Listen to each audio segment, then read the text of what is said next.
Hi, everybody. Welcome to FNS Wrestling Podcast, episode 255. It is myself and my teenage son, Jack, back down in the basement to talk about another week of professional wrestling.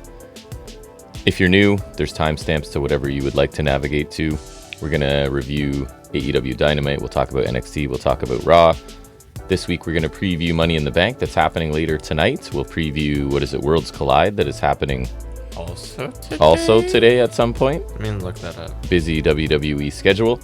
So we'll talk about all those things. We'll hit some news. We'll talk some trivia and then whatever other stuff comes up along the way. Oh, it's at 3 today. Oh, is it the 3? So I will not see it because I have to coach your brother. Is that even like, do we even bother then? I'll probably check it out. No, I mean like we'll watch it, but I mean like in terms of predictions. No, because it'll be on. Okay, before. so we'll just do Money in the Bank then. Yeah, we're professional. Since it'll be pretty much, we'll be publishing this. I'll check it out though. We were talking about that. It seems kind of interesting. Yeah, there's some matches that are interesting and just people we don't know very well that we're always willing to see new talent. So we'll check that out. And we love Vikingo. We do enjoy a good Vikingo match. So anyways, from this week, what happened in our lives? You attended your final high school athletic banquet and your brother's first athletic banquet. So it was pretty fun, I guess. You guys had fun. Right. You get free food. You know you know what to expect. It's not free food and ice cream and awards and food. Yeah, and you get to hang out with your friends, and then you brought 10 people back here to destroy my pool, to take so much water out of the pool that there were problems with the system the next day. But I think I've got it back and fixed, so that's good. I don't know. The weather's actually been decent enough for us. The weather has been actually decent where I worked the pool up heat-wise so you guys could get into it. Yeah. We've had a little bit of a string of nice days. It's just been really rocky lately. Not rocky, but like wet. Yes, it's been the most spring ever. It seems like summer is very late coming. Which like even just people were talking last night about gardens starting to bloom and trees finally, like it's way delayed from where it normally is in spring. Yeah, it's like we're bordering on summer now that we're in June, and it's like just spring starting. Yeah, feels like anyways. But yeah, I was down in Mike's garage last night. We were watching climate change. NHL Stanley Cup Finals are on. It's a double overtime, so I was out late. That sounds sick. Yeah, it was. I don't really care either. I just go to hang out. We're still rooting for the Canadian team though, because Canadian, and also the best player in the world for hockey is a dude from Newmarket, so which is close to us. Which is why everyone's like, so? But that's close to where we live. So he's almost like a local. Connor McDavid, who is like the Michael Jordan of hockey, know that name. Is a pretty much a local talent, which is kind of cool to see. Interesting. But anyways, anything from your life you would wish to discuss from this week? I don't know. I don't think I did things. High school's just winding down for you, so you're the lazy grade 12 who's I'm out of here. On his way out of the building. So that's great. Is it great? Can't wait.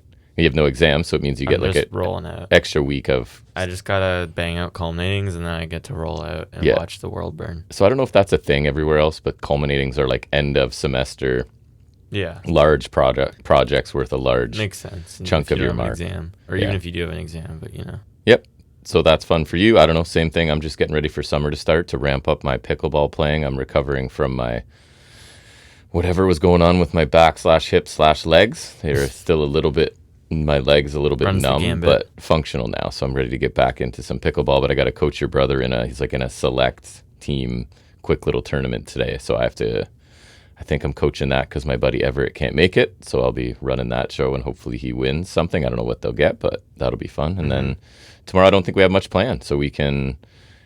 Money in the Bank is tonight. I'll actually be back tonight, not super late, I don't think. So we I don't think we'll check it out live because we never do. Can't do WWE. I literally refuse to PLEs live, especially in the TKO era. Especially in the TKO era. I mean, I'm sure it'll come up at some point throughout the show. It's just like the TKOification of everything is 1, very unenjoyable, 2, very frightening for the future in many ways. It is. It's guaranteeing I don't watch any of their products live. Not even the weekly shows. I was saying to you, like, as someone who doesn't watch it that much, if ever, it's making me not want to watch it ever. Even though I'm already, like, I watch some of it, I keep tabs on it, it's like, I don't ever want to watch. It'll get to a point where I'm not going to watch anything from them. It feels like the tables having Slim Jim is your breaking point. That, ironically, the breaking. Right? No pun intended, but, right? Yeah, it's that stuff like that. It just like why? You don't have to do that. Money. Are we going to put logos on the chairs? Are we wipe chairs? If someone pays them, yes. Right? 100% they will. Okay, honestly, if it was dude wipe chairs, I would think it's hilarious. You would. Because you can put that dude wipe logo anywhere. If there's dude wipes on the tables, like, that would be pretty funny. But, like, just the TKification of everything is so... It'll actually come up in my news a little bit, I think. I think it will, yeah, because it's just there's so many aspects where it's seeping in everything and making everything so much more unenjoyable for me. And, like, I think it will build to a point where I'm just like, I'm done. It's like you're watching an ad with some wrestling matches in it. Yeah, which is, like, not how it should be. Not what I'm looking for. But we'll also kind of talk about this as we go. It does seem to be shifting public favor a bit. It does. I've heard it on... selfishly... I'm very okay with. In multiple places saying, like, WWE was definitely the hot product when the Bloodline was peaking, and AEW... But that's way behind us. AEW was... Even I was like, AEW's in a little bit of a rut at this point, right? I think they've had a really strong year so far. I mean, Death Riders hasn't been, like, the best thing ever, but I don't think it's outright horrible. And they've had, like, some really good pay-per-views. We've really enjoyed the TV product lately. And Jericho's nowhere to be found. And Jericho's gone. They've sort of leaned away from Moxley. Jericho's gone. Yeah. And things they're using Moxley, like, I think appropriately is the best way to say it. Yeah. And then now that we're capitalizing on Hangman and Ospreay, who are, like, our key players, even Swerve. I think we've had, like, every pay-per-view has been really good. Yeah. Which they always are. And we had 4 hours of AEW content this week which to watch. will be interesting this week. But it was really a separation between the two, for sure. It's very clear. Yeah. But generally, they've been doing really good. And so I think them continuing to go strong as WWE's kind of shitting the bed a bit is definitely beneficial to them. I don't think it'll, like, ever kill WWE because there's always going to be the people sticking around, but it does bode well for AEW. Even Raw feels a bit different in terms of it just feels like they go into a holding pattern until the PLE. Well, and then and then whatever happens there, and then it's kind of they hold from there until the next one. We were talking about it, though. Like, I completely forgot that it was Money in the Bank this week. I know. Because they did such a lackluster job of building anything. There's only 4 matches. Yes. I think for you also, half the build for the tag match, or most of the build actually, is SmackDown. So I don't know and don't care. Which, honestly, I think SmackDown might have been worth watching for you this week since a bunch of Raw people seeped over for, like, we had the women in a tag match. Rollins was all over the show. And Julia's there, who I enjoy, but not enough to go find that show. I think she'll probably take that belt from Zelina soon. I would hope so. Yeah. But after that match. Yeah. But, I guess the wrestling, we've already kind of... Yeah, let's get into it officially. Yeah. First segment, it's looking at some wrestling news and rumors.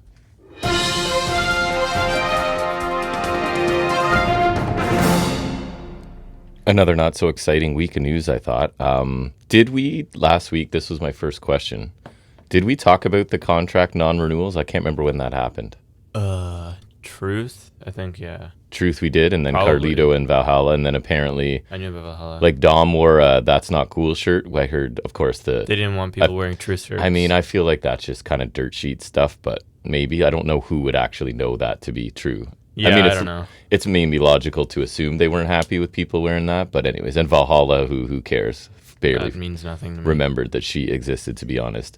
So as we were talking about the TKO era in the banter a little bit there, I have, and I don't know what kind of source he is either, but Jonathan Coachman.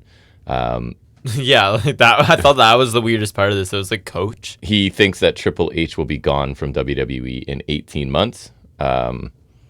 He is citing that The Rock does not like Triple H, never has, and that TKO wants WWE to be even more of an entertainment product, which is terrifying. Dangerous. And speculates that The Rock would want to replace Triple H with someone like Brian Gewirtz, who was basically Rock's like personal writer during the Attitude Era, right? When Rock was really big, that was the guy that wrote, I think, most or all of his stuff. So, I don't know. We're playing a dangerous game here. But again, their base is their base, and they're not going to lose them. They're not going to grow, but they don't look... They don't need to anymore. The ratings and stuff they won't care about if the revenue comes in, right? If they're getting advertisers and sponsors and they lose viewers, but their revenue is up or same, they won't care. Like, obviously his honeymoon period's done, but still Triple H is much better than whatever replacement there could be. I mean, Gewirtz, I'm sure, has done his fair share of good stuff because I don't know what specifically he's written, but obviously he was around during the peak of WWE. Mm-hmm. So obviously he's not like a hack or anything. I mean, then again, maybe Vince also had a creative peak and then he became crazy. So who knows where Gewurz is at? Yeah. But Triple H even running things now that we don't have a McMahon in charge, things have been really strange, and he's like the closest thing to a McMahon running it now. And if Rock ices him out, then that's dangerous. And if they're looking for more entertainment than wrestling, then that's a problem. I'm out.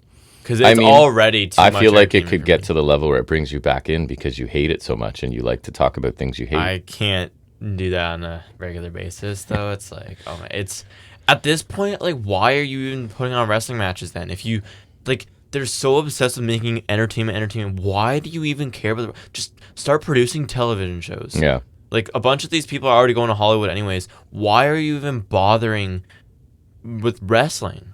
And then talk of like contracts they want to sort of trim or get rid of. Like Roman, they want to bring down. Speculation that Roman makes too much for the amount of presence he has on the. Like he works a part-time schedule and gets paid. He brings in a lot though, right? No doubt. Well, they'll look at all of that, right? Like the merch and the whatever. But like, anything money related, they'll pay attention to. Triple H is out, then that's bad. Because Rock has already shown a disregard for everything. He just comes in, does whatever he wants, doesn't care what it disrupts, and then is kind of like condescending and disrespectful to the fans. Like, just trust me, I'm 20 steps ahead, right? He's not. He just does whatever he wants and pretends it's some grand plan. It's weird, yeah. He's kind of the TKOification and everything. It's so bad, especially on with him.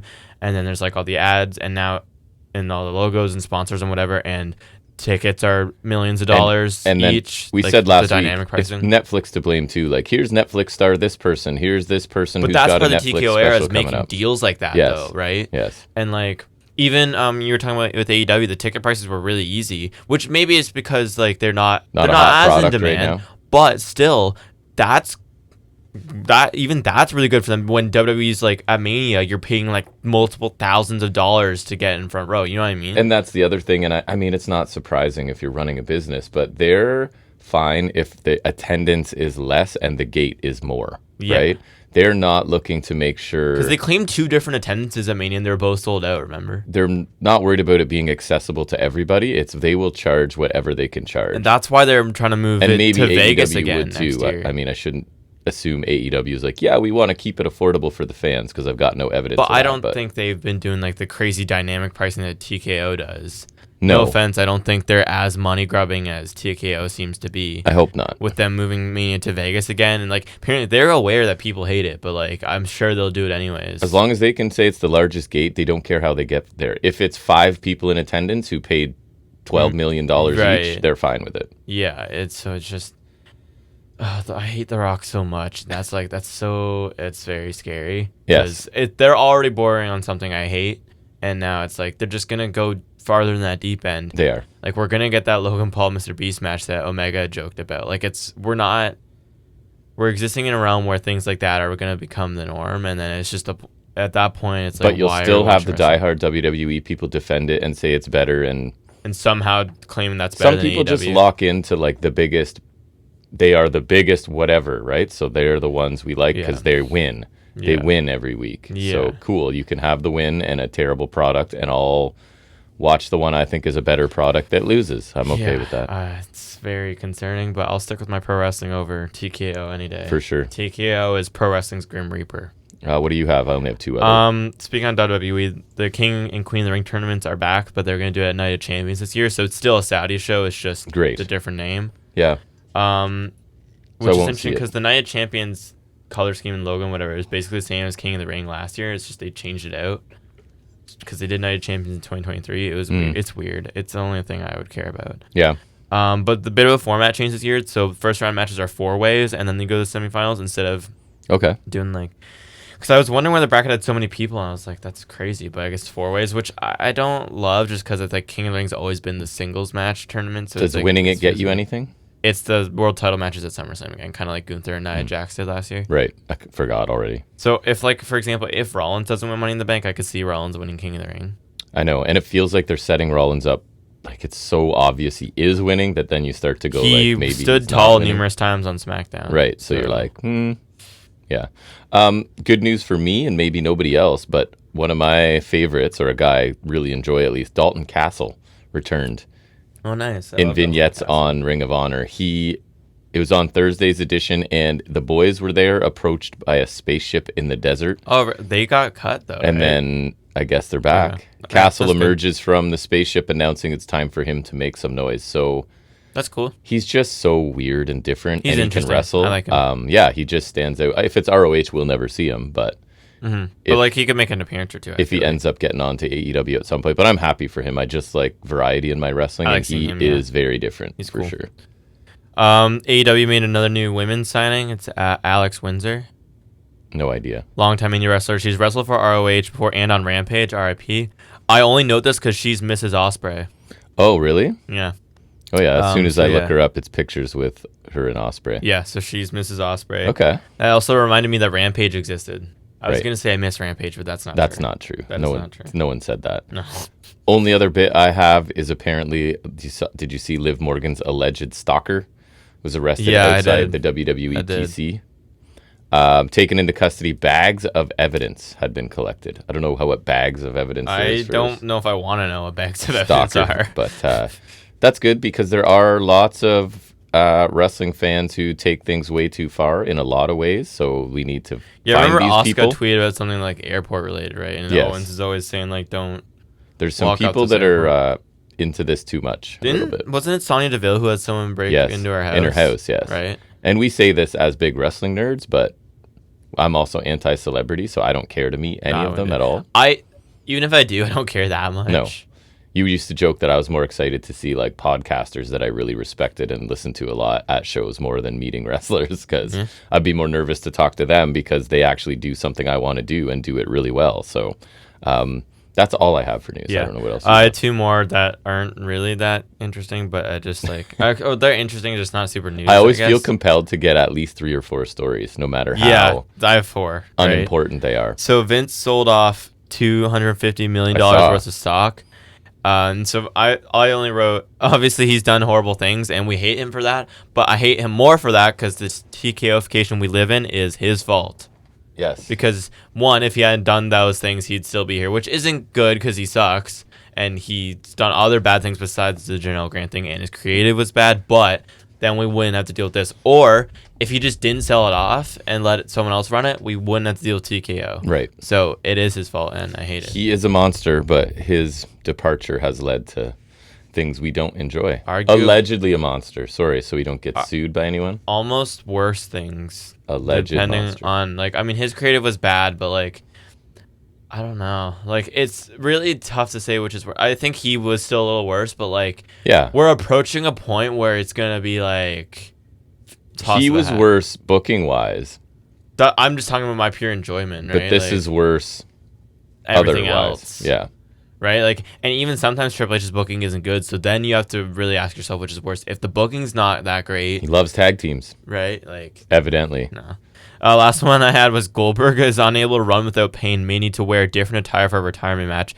The only reason I mention this is because it begs the question, why does he still need a retirement match? The answer, he doesn't. But it'll be in Saudi probably somewhere, I assume. No, I so think the won't one watch it. Saturday night's main event is Oh, in really? wherever he's from, Georgia or something. Don't know. He should have retired in 2017 at the latest when he dropped the Universal title to Brock at Mania. Yeah. Because then he wouldn't have buried the Fiend and killed Undertaker. I don't remember any of that. Remember Killed when Undertaker. Remember when he squashed the Fiend? It was in Saudi, so you wouldn't I have don't watched remember. it. But like, he buried I believe you. He buried the Fiend Yeah. and R.I.P. Okay. I guess news is over. Yep. And we move into, you told me I can't call it Dynamite Technically not because it's a double episode and it's technically, we're going to talk about AEW Fyter Fest yeah. right about now.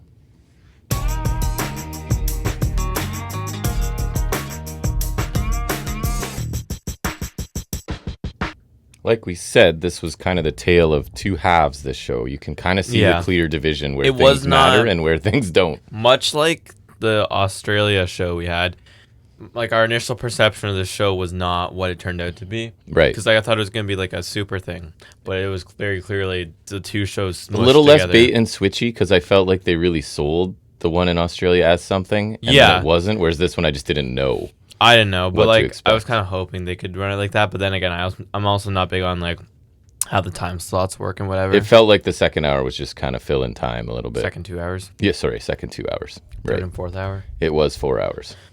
We had a quick Tony Storm promo. She made some innuendo, and she has a match. So she's ready to fight. And she innuendo. Whatever. Yep. I don't care. Then we hear from Will Ospreay. We get to see this bit from after Dynamite last week where him and Swerve were talking outside a car, and he was trying to talk Swerve into working with him and Hangman. Swerve didn't want to. They kind of got physical, and so like there's a bit of a squabble there. And so Ospreay says he never wanted to fight Swerve. He's been his friend for about 12 years, and he knows Swerve and Hangman hate each other. And he made clear the real enemy is Moxley, so if they could put aside their differences for one night, retrieve the belt, then they can kill each other.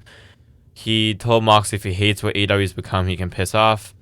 He mentioned all the great performers are the reason why AEW has momentum again, which I think is kind of true. Yeah, that's fair. And the only reason AEW sucks right now is because Moxley is the world champion, which is also fair. Also kind of true. Mm-hmm. He said he's given Hangman his word in ensuring that the world title comes back, but he said maybe Swerve is a threat as well.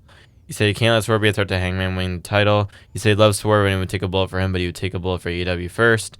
He said he challenges Swerve to a match at Summer Blockbuster next week, which is our other 4 hours. Oh my special. God, too much.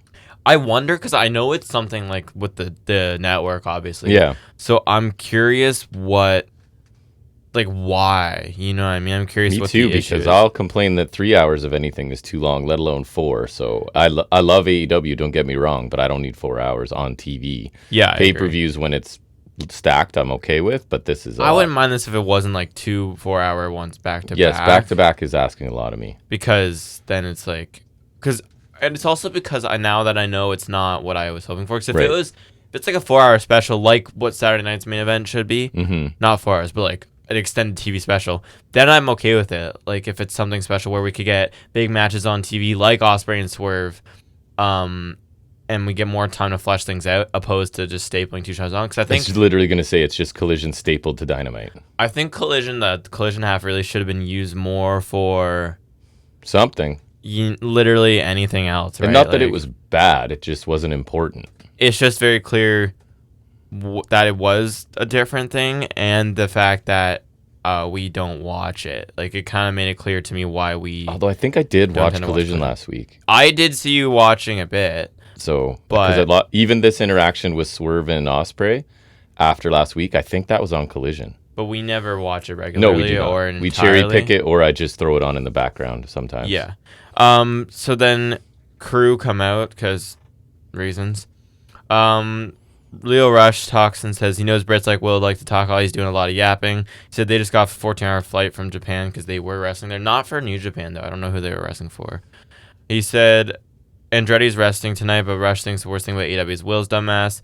And he's got pent-up anger. Will would love to help him get that out. And he's got his fake tan on, his crime-fighting pants upstairs. And he challenged him to a match later on. Rush agrees, and he'll see Swerve next week. Yeah, Ospreay is really leaning into the company guy thing, and he does a good job. He's really good at it. And I'm not going to beat that dead horse because you know my feelings, but it just rings the tiniest bit hollow because, like, I don't perceive Death Riders as this existential threat. They need to start beating the tar to AEW, right? So it's not Ospreay's fault. He's a fantastic babyface and doing the whole company guy as well as anybody could. And then I think Swerve's kind of being positioned as a tweener, which is awesome. Like, I think that's he kind of wants to do the right thing, but his hatred for Hangman is getting in the way. Of that, and which Hangman I think too, he refuses help, right? And whatever gets us a Swerve Ospreay match, I'm kind of fine with. And then, I really like Leo Rush. I think he sounded good in his role here. I do. Yeah. Andretti's kind of whatever. Yeah. I wish they had something better for him to do because we talk about it a lot. He's like a unique talent. He's really right? cool, yeah. I would try to find a way to use him, and then I was wondering because Ricochet said he needed to find a crew, right? So I honestly think that's a good fit, though. I don't think it's a terrible fit either. I think it's pretty cool. So we'll see if that is anything. But yeah, a fine opening segment. I just wish again Death Riders were filling the role they're supposed to be filling. I hope next week we could maybe do I think we should next week. We need to book after Ospreay Swerve. We have Death Riders come out and decimate both of them. But they won't because they could have done that so many times already. But now that you have them both in the same spot, I guess, right? Because I think last week you could argue like they're coming together, and Moxley also had a match, so They're not really prepared for that. But then next week, I think now it's like basically you could say Ospreay and Swerve calling like, hey guys, we're both going to be here and we're going to beat each other up. Yeah. And then Death Riders come in and beat the tar of them. Bring back Gabe Kidd because that would be cool because we like Gabe Kidd. We do. And I like when Gabe Kidd does things. So have him do things. But I'm not confident they will. I'm not confident they will. I'm just trying to fantasy book it a bit because this is the stuff we need to be doing. They should have been taking it, like we said, guys like Briscoe, take out a commentator if you want, like murder Excalibur would be a good thing to do. We should have murdered Briscoe after the match this week. Look like an existential threat to the company, not just like we're a generic heel faction. I mean, to be fair, Moxley did bloody him this week, but still should have been more. Right. But yeah, Ospreay sounds great. He's always does great promos, and the company guy, I think it's very fitting for him, and he does it really well. Swerve Ospreay next week is a great way to fill up another long show. I really hope that gets like ample time to live up to their first match because their match at Forbidden Door was great. So I hope we get like at least maybe a half-hour match. Yeah. Because even on Dynamite, I could see it being a half-hour match. So since it's based on the way they format this now, since I feel like there's kind of a cutoff between the 2 hours to switch over. That could be the main event of hour 1. Yeah, right. Or hour 2. Right. Show exactly. 1. So I think that would make sense. And then I think Death Riders need to like start clearing house. You beat them up, and then you need to start taking people out like Briscoe. Like I think Briscoe could take some time off maybe. Like that'd be okay. I don't know. You need to start beating people up and establishing a threat. Even. One might say that, but I wouldn't because that's gimmick infringement. Well, there's been gimmick infringement. The Purge, We Purge people's coming. Yeah. Later today. That's a great in this show. But yeah, this was solid, and I don't care a ton for Crew because they're not super major, but I do really enjoy Leo Rush. He's got a cool sound, he's got a cool look, he's got a really cool style. And I was saying, despite him being so tiny and the way he wrestles, he can still come across as a heel, which is credit to him. Well, because he's really good at being obnoxious, and like just the way he talks here, right, is really interesting. So him versus Ospreay sounds like a really cool TV match, so I'm excited to see that later on. Then we get a quick Briscoe promo. I think you said this was from Collision. I had a lot of deja vu on this. I feel like this was on Collision. This is why we don't watch Collision. But I could be wrong. Now it's like, ooh, new. But then sometimes other stuff would make sense. Where remember, I'm always like, did this happen somewhere? Right. So it's like we're in this weird limbo. Yeah. He was talking about passing out in the 6-man tag last week. His son asked him if he quit, but he said he didn't quit. He's going to prove something to his kids, and he told Moxley to man up. I like this because it kind of felt a little different from his usual energetic style. I said this was coherent Briscoe. You're right. It was still something, but like I thought it was a really smart way to quick build a singles match with Moxley because it's like family. Yeah. And like my kid thinks I gave up and I didn't. You're taking like one of the biggest baby face they have and adding another baby face trope on. Right. Like, so my family really smart. Thinks I suck. Yeah. Which is kind of what Hangman's doing too, or he was doing before the tournament at least. So I like that. It makes Mox seem like a bit more of a mega heel, and it adds more sympathy to Briscoe. So really smart, like short build there. And we're rolling right to that, which is Moxley against Briscoe. Briscoe still has his hair. It's really weird. He does. I don't like it. I thought it was funny, like obviously to mess with Ricochet, but Moxley doesn't care about being bald apparently. So it's not the same. We only make fun of bald Ricochet. We only make fun of Ricochet. No other heels. He's the only bald person in the world, actually. Drop kick through the ropes from Briscoe. He goes for running blockbuster off the apron, but Mox sidesteps, so he just splats on the floor. Moxley pummels Briscoe in the barricade corner. That's when he gets busted open. He will be bloody for the rest of the match. He has been bleeding a lot lately. Not Moxley, though. No, that's weird. Moxley used to bleed when there was a stiff breeze. Yeah. He hasn't. On the walk to the ring, he'd start bleeding. He didn't. That's Goldberg when he like butts his head against the door. Headbutts the locker or whatever. Knocks himself loopy. Yeah. Moxley, I don't even think he bled into Anarchy in the arena, which is weird. That's impossible. But then Briscoe bled a lot on that show. Yeah, he bled for everyone. Yeah. He took all the blood with him. Briscoe flips out of a back body drop, lights Mox up with a redneck kung fu. Cannonball through the ropes from Briscoe. He clobbers Mox with a short arm lariat, goes up for the froggy bow. Mox catches him in a sleeper, but eventually Briscoe gets out. Rolling Death Valley driver and a nasty J driller. Absolutely nailed it. Looked great. But Briscoe's slow to crawl to the pin, so it's only a near fall. Moxley, great near fall. Yeah. Mox is able to counter out of the cutthroat driver, hits an arm wringer and a curb stomp. And the sleeper hold does get Moxley the win once again. Really energetic crowd early on for this, which is a good sign. This is one of Mox's better recent matches. I think that's a testament to Briscoe. I thought a really good back and forth TV match. You've got a strong heel face dynamic that helps always, right? The only problem is no drama because the outcomes have never in doubt, even though it was a non-title match. No, but I think right? it's a decent way to fill a week for Moxley. Yep. Like I said, the 1 week build is really smart in terms of short term. And thinking Briscoe on your TV as much as you can is really smart because he's really fun on the mic, which we saw. He's really fun in the ring, which we've seen. And he's really popular and he keeps a good pace going. He has been a really valuable member of this roster as a singles guy, and he almost never wins, and it does not matter. No, I think he's some great value. matches, and this was really entertaining. The J Driller was a nice near fall, just for a little glimmer of hope there for him. But yeah, good TV match for sure. And I think Moxley's credit too is stay tuned, pick his spots, kind of like the Okada method, where it's like you let him, the babyface, do a bunch of stuff, and then you kind of pick your spots where you can. You bloody Briscoe, which added some drama to the match. The near fall was really good, like you said. Briscoe had the energetic bits to keep the crowd involved. Neil J. Driller looked stellar. Predictable result, but a really fun match on the way there. And I think like we need more people like Briscoe fighting Moxley, because at least in this heel role, because this was way better than the Copeland match for sure. Yes. Like the Swerve match was good, but this one felt more enjoyable. So this was good, and I think that's just a testament to Briscoe's ability. Yeah, he's a better singles wrestler than I thought. Yeah, absolutely. For sure. And I never watched Jay on his own, so I can't say anything about. He was at the time perceived as the better of the two. Obviously, he got the title run and whatever in ROH twice. But I don't know. Maybe looking back now, like I'd have to reconsider. Yeah, because Mark's done. He's great killing job. it. Yeah. We get another Mystical hype package. Did nothing for me other than remind me Matt Sydal existed. Yeah, you were like, he's still under contract? He is. Yeah, it was just a classic highlight package. It reminded me of that one match at the beginning of 2021 where he faced Omega in that Eliminator. That was really good for no reason.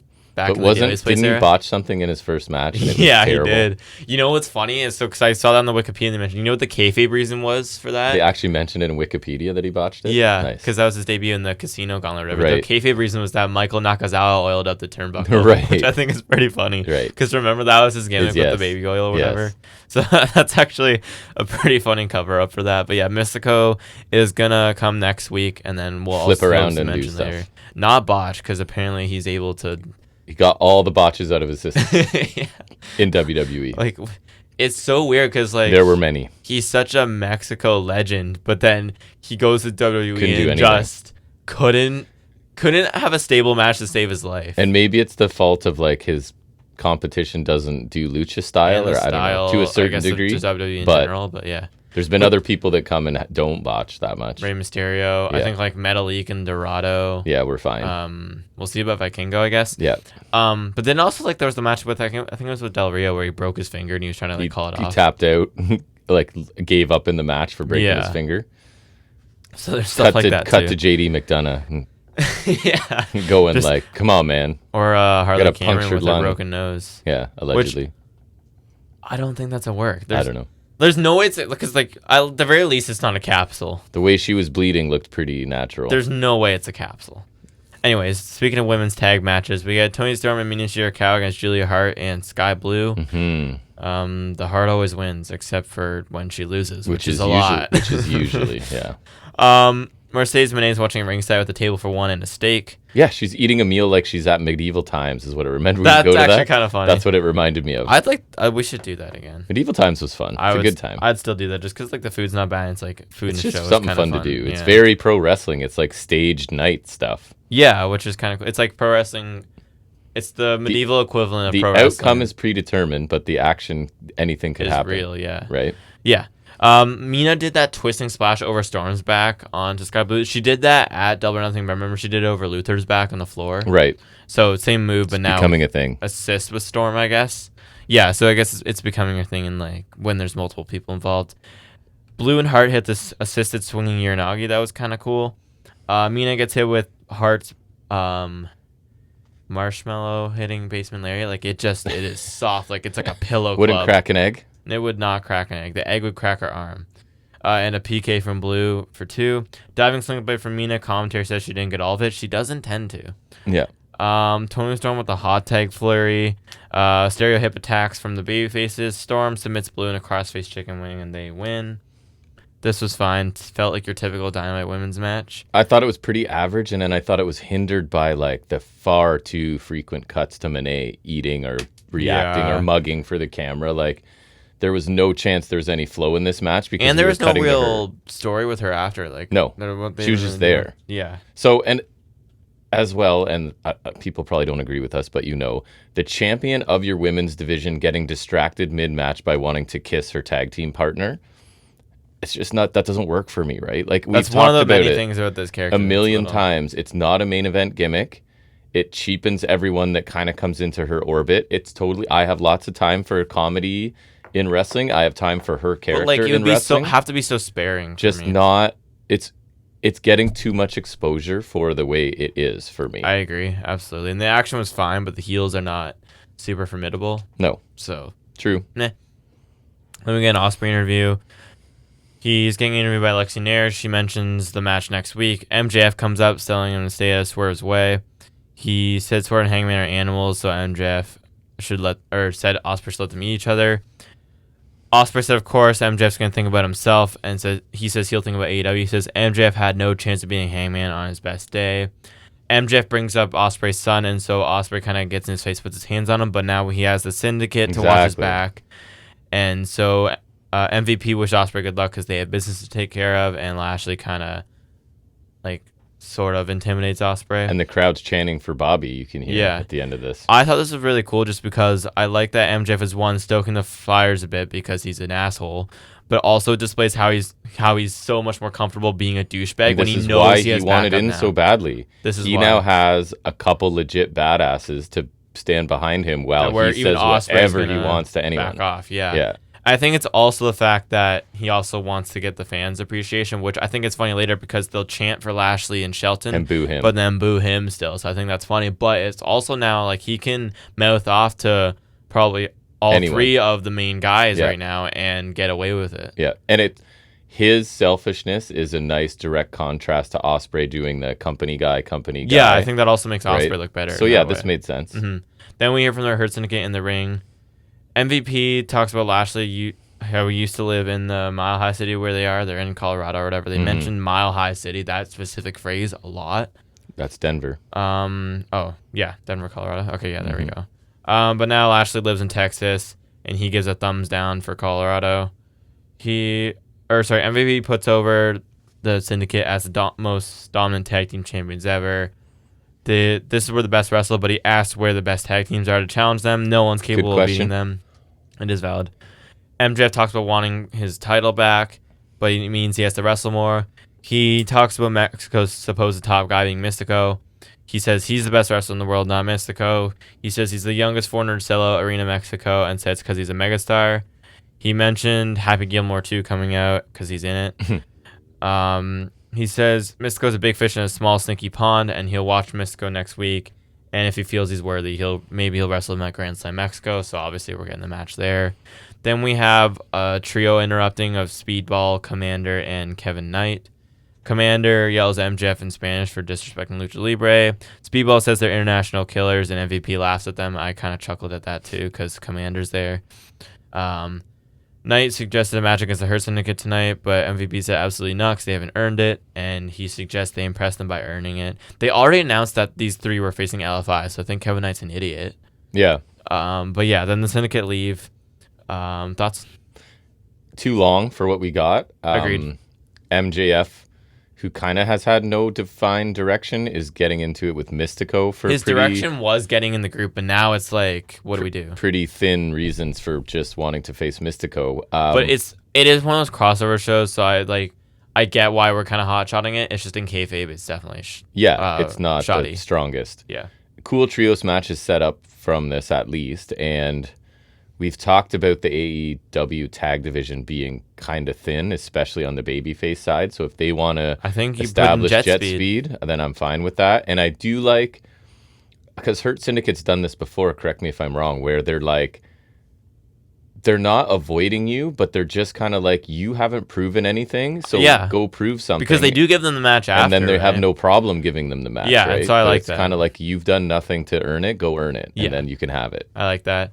Yeah, and MVP had a point with the quality of the teams because if we resort to Dustin Rhodes, then we have a problem. Yes. I hope Jet Speed get a crack, though, because that would be a killer match, and they're really cool.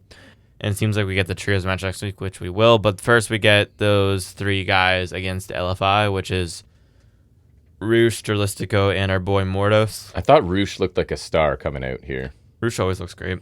Yeah, and I love Mordos. I love Roosh.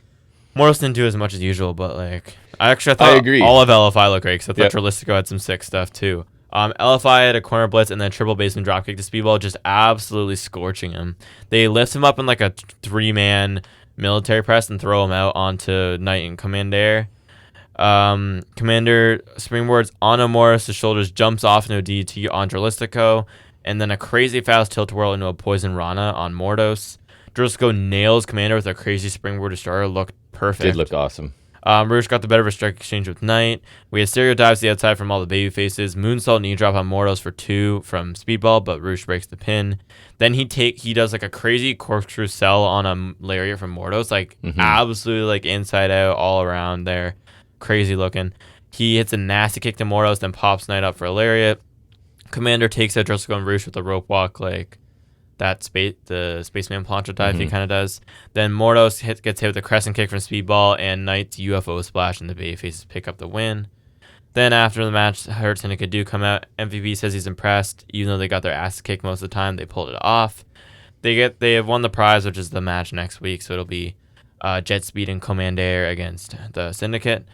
Then MVP says they'll get a preview of the being right now. A fight breaks out. Knight and Speedball take care of Lashley and Sheldon, though they kick him a bunch and they get booed from the ring. Then MJF gets drop kicked out of the ring by Commander, and we get stereo punches from the baby faces, and they stand tall. Really fun trios match, as you would expect. That's from my these first 6. sentence, yeah. I really like LFI. Wish they could get more TV time and maybe even win a little bit. I think they should 100% challenge the Ops for the titles because we need groups in that division too. And I think they'd be a great group. Roosh, as the leader of a heel group, works so well. He is just he's such a good heel, right? And everything he does looks like hard hitting and aggressive. Yes, it does. Lots of impressive offense in this. Jet Speed continuing to impress. I thought Dralistico looked really good here. I agree. And so, in the trios match, do the faces find a way to win to get a tag match straight up? Because who's going to get pinned? Or who's... I would almost argue you could... I would say you probably pin... Because Shelton's lost before. So I'd argue... Because I was going to say you could pin MJF to kind of build some tension there. But 1, I don't think you need to yet. And 2, if you want to get a tag title shot, you should probably pin one of the champions. Could Mystico come and help Commander or something? I could see that. Lucha Brothers? Yeah, I could see that. And then I would say you pin Shelton, no offense. Yeah. And then you build them to a title shot. So I do think they should get a title shot. So I hope they win next week. Them getting the upper hand here has me a little doubtful. I know. But I hope they do get a title shot because I think it's deserved. But LFI look great here. I wish we'd see more groups like them. Roosh always looks great, super aggressive. We love Mordos. Enough said about him. But I thought Dralistico looked really cool too. Like they all really showed out here. I think they should definitely get a trios title match at some point, and they should be on the main show more. Yes. At least in like vignettes, maybe get them a squash match or 2. Like I think they look really cool here, so I hope we get more of them. I'd even be okay with seeing them, even if it's like the collision portion. Throw them on next week. Yeah. Another from Multi-Man Tag for Dynamite. Like we've been getting that every week. We do. Which I really like. Like I feel like it's been at least 2 months worth of these. It has. We're back to that's a staple of their programming, which I like. I'm totally okay with because they always. I don't get that anywhere else, right? Right. So, but I watch. Yeah, it's unique to them, and they totally deliver. I wrote Speedball, like no D, just Speedball. Speedball. Nice. I'm gonna fix that. But yeah, like I think overall really fun match. Result was never in doubt, but like I like seeing teams like LFI. If we're gonna get the random trios matches, it's nice to have some actual groups thrown in there from time to time. Yes. So I think that was nice. Then we got a promo from Undisputed Era and Garcia. There's gonna be an 8-man tag on Collision. Yeah, I was just like, I'm not sure I need Garcia with Paragon, but sure. Who? Their shirts are bad. I don't like it. The t-shirt was bad. I also like. I was saying to you, the fall off is crazy because they don't even have a group theme right now because they had a Paragon theme, but then it didn't have a boom. They're just using Cole's, right? They just use Cole's theme. Their shirts suck now. The Undisputed Era used to have the best shirts. They had some of my favorite shirts, and they've gone away from the black and gold color scheme. That's stupid. Yeah, don't do that. Then we get a Patriarchy interview. Christian talks about Nick's showing in the Best of Super Juniors, but he didn't win. He had 14 matches in 22 days, and that would be enough for anybody to have a night off, but he's not anybody, so Nick wins defending the ROH TV title in a 4-way tonight. Yeah, I've heard other people talk about like Christian's punishing him for not winning the turn. But I don't think he wants Nick Wayne to be successful. I think so. I think he's trying, like, because why would you trying put to him in burn a him out four-way and have him lose any accolades he has, and then say like, "See, you need my help." right? Or just like he as the aging father is not enjoying watching his son have success that he's not having, Right. So he wants to shut it down. I don't think it's that he's mad at him for not winning. I think it's he's trying to just burn him out so that he doesn't win. I agree. For whatever I think it's reason. interesting. I do hope we get a little more progression soon, though. I feel like it's been a little stagnant recently. But we also did take a break with the Super Juniors thing because Nick Wayne had to go. Because they really had Nick like standing up to him for a couple weeks, and now that's gone. Yeah, but I do think we had to take a pause because he went to Japan. Yeah. So maybe this is us like starting to pick it up. Yep. So hopefully it kind of starts to progress soon. And then I've seen they wanted to do Christian and Cope against FTR at All In, but I feel like time-wise it doesn't work. So I think we build up Nick Wayne versus Christian at All In, and then in the time between then and All Out, you turn Christian face somehow. Like after we've done the blow off. That's going to be a challenge, I think. It will be, but I think if we blow off Nick Wayne and him at All In, then at least that part of it is taken away, because that's part of the issue right now is that he's in this storyline. So how can you turn him face possibly? But if we blow it off at All In, then that's done, right? And then we're good. And then because I think it would make much more sense to have Copeland and Christian against FTR at All Out, where it's in Toronto. Maybe Wayne and Mother Wayne go heel, and Luchasaurus comes back to help them, and they screw over Christian. But that feels like a babyface I move know. because Luchasaurus was getting bullied too. But then he flips. He's turned evil while he's been away forever. I don't know. He's like, you didn't care. I think it's going to be tough to get Christian. Oh, babyface. 100%. But it just feels like we're eventually going to get it somehow. I guess. Then we get Max Caster Open Challenge with the 5-minute time limit. It's Hobbs. Hobbs smashes him with clotheslines and catches him with the spinebuster for the win. Typical stuff. The countdown clock kind of made me laugh, and I told you we're circling around into me almost liking Caster because this super delusional jobber thing, and he's taken it to the next level with like he's so lacks self-awareness. He's lost every match he's had in the last forever. It's like gonna beat him into insanity. But he's now adding layers. Like not only your goal isn't even to beat me, but it's to like last 5 minutes with me. And he has no matches. I think Hobbs did it in less than that minute, right? So maybe it's a useful roster spot. I think it is useful, and you could also turn it into a Kurt Hawkins thing. I'm coming around on it. I'm not gonna lie. The adding the countdown timer made me laugh this week. And I think with the Kurt Hawkins thing, it's like he was a heel, but then eventually it circled around to making him a sympathetic babyface. So eventually, just wanted him to pull out a win. Eventually, I think you could turn Caster into that type, and then you get some big moment for him eventually. I don't know if that's the long-term plan, but like it could turn into that. It could. Then we get our international title four-way where Omega defends against Brody King, Massacre Dorada from CMLL, and Death Riders Claudio Castagnoli. This would be typically our Dynamite main event. I was just going to say, this was the main event, right? Yeah. Yeah. For our Dynamite portion, at least. Yeah. Claudio gets ganged up on early on. King puts Claudio on a chair against the barricade, and then catches Dorada, powerbombs on Claudio, and then he hits that crossbody against the barricade to both of them. Then Omega with the Snapdragon on the floor. King with a Deathlight driver to Dorada in the corner where Omega's already seated, so that looked awesome. Omega has King on his shoulders, Claudio with a Doomsday uppercut for 2. Dorada jumps off of King's back to the top rope, but Frankensteiner Claudio on to King's back. Dorada counters a one-winged angel into a sweet poison rana, then King absolutely clobbers him with a lariat. King gets swung around by Claudio into a dropkick from Dorada. Looked nasty. Better than when Yuta does it, we said. Dorada covers for 2, but Claudio broke it. Neutralizer to King for 2. Omega breaks that pin. Dorada with a springboard Hurricane Rana to Claudio for 2. Takes up Claudio and King with different dives. Then he goes for Omega with the springboard. Omega catches him midair, transitions into the one-winged angel, and Omega retains. Then, after the match, Okada comes in, they both raise their titles. Brief brawl, punch to the diverticulitis, Rainmaker gets missed, one-winged angel is avoided, and Okada runs off. Pretty great four-way match, I thought. Really fun. Lots of different styles kind of mixed together. Dorada impressed me. I feel like I haven't seen a ton of him, but We've I thought seen a he bit looked of good him, here. but I thought this was the best showing I've seen. Yep, really good, constant pace. Everybody got a chance to show their strengths. Again, not a ton of drama because you're pretty sure Omega's winning this, right? That seemed kind of inevitable, but the action itself was really entertaining. And then it's just kind of crazy to think that Okada and Omega is happening for basically mid-card belts. But I think that helps like the lineage and the prestige of the belts, right? To say that these two guys fought over them is pretty big deal. I think so, and I think more so the belt, because I feel like Omega's is the only one that survives this. Yeah, I think so. I hope so. We don't need all the belts we have. I hope so, because that's also the better looking one. Sure. But yeah, like Omega versus Okada for mid-card belts is pretty big for those. Mm-hmm. And it's also crazy that this is finally happening on American soil, because it's always been in Japan. Yes, So it'll be interesting to see how it like has changed over time, because it's also not only was it in Japan before, but it's also been like 7 years, I think. It has a long time now. So that's pretty crazy. But I thought this was really fun. Definitely felt like a Dynamite main event, which it still basically was with how this show was structured. But super entertaining. Everyone got their time to shine. I think Dorada came out of this looking the best. He did. He had the most memorable stuff, and it felt like he was all over the place.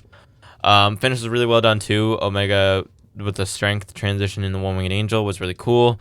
We had some slugfest with the Beefy Boys, and Omega was customarily great. So I thought everyone played their role, and this was really fun.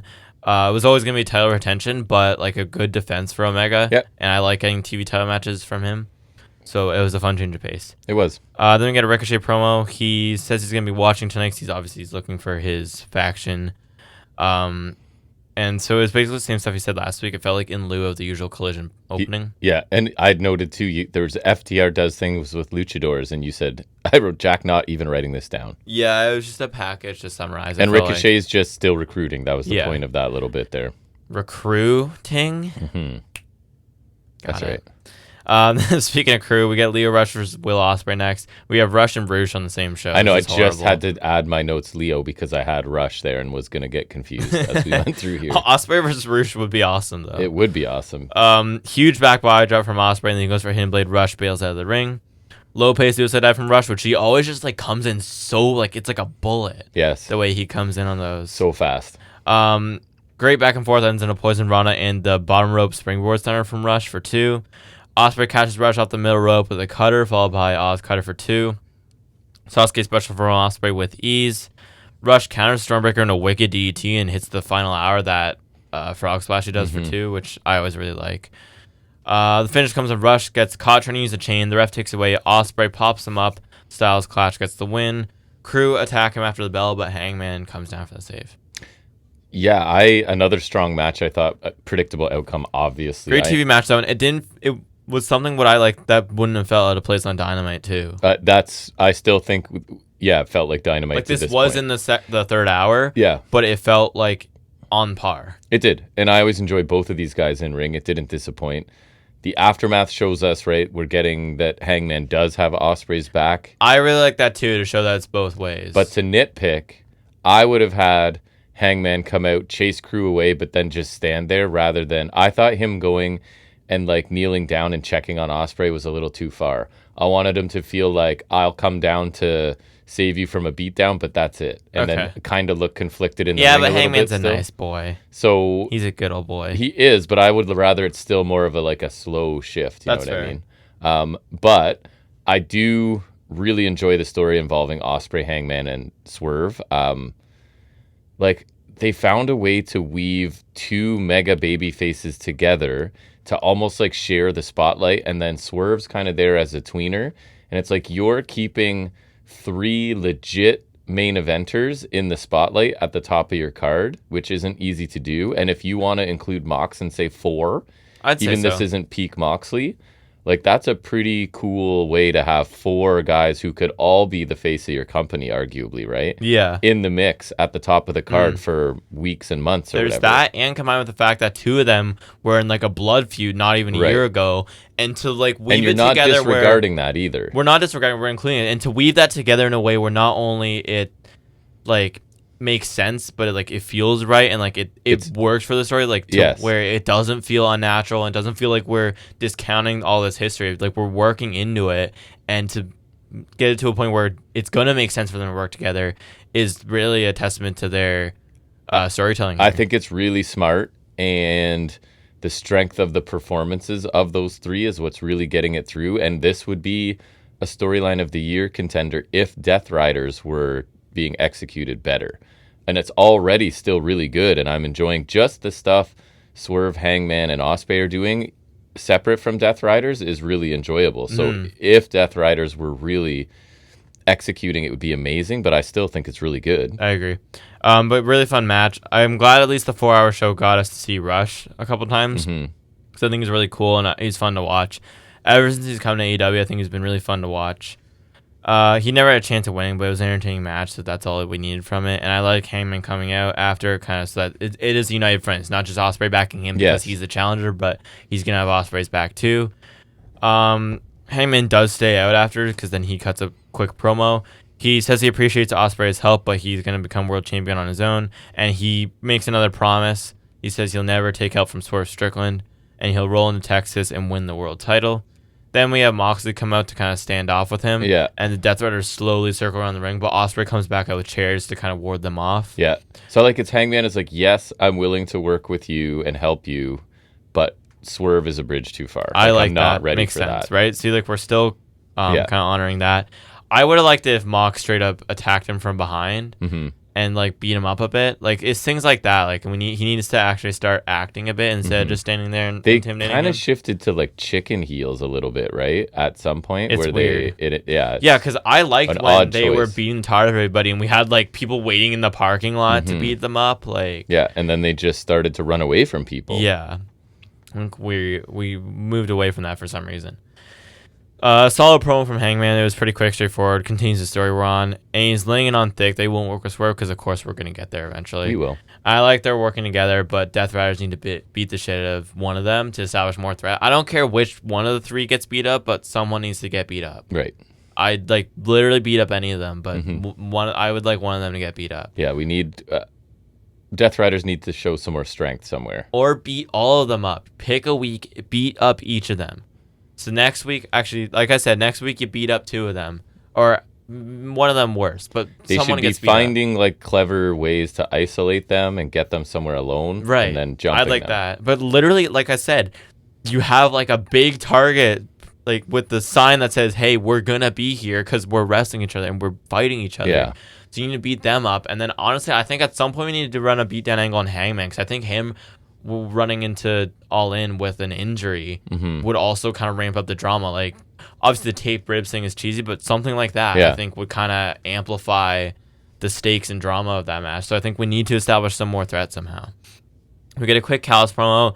He wants to take care of Undisputed Era and Garcia tonight, but also Bandito and Outrunners. So obviously we have Undisputed Era and Garcia against people. So he's going to have Takeshita and Fletcher team with Hechicero against even though he has a family Outrunners. of 20 people, he needs to draft somebody from outside. Well, I think he's using everybody else. I guess the main event, he's Archer's using the other involved. four. There's no cage. RPG Vice and Alexander. Yeah.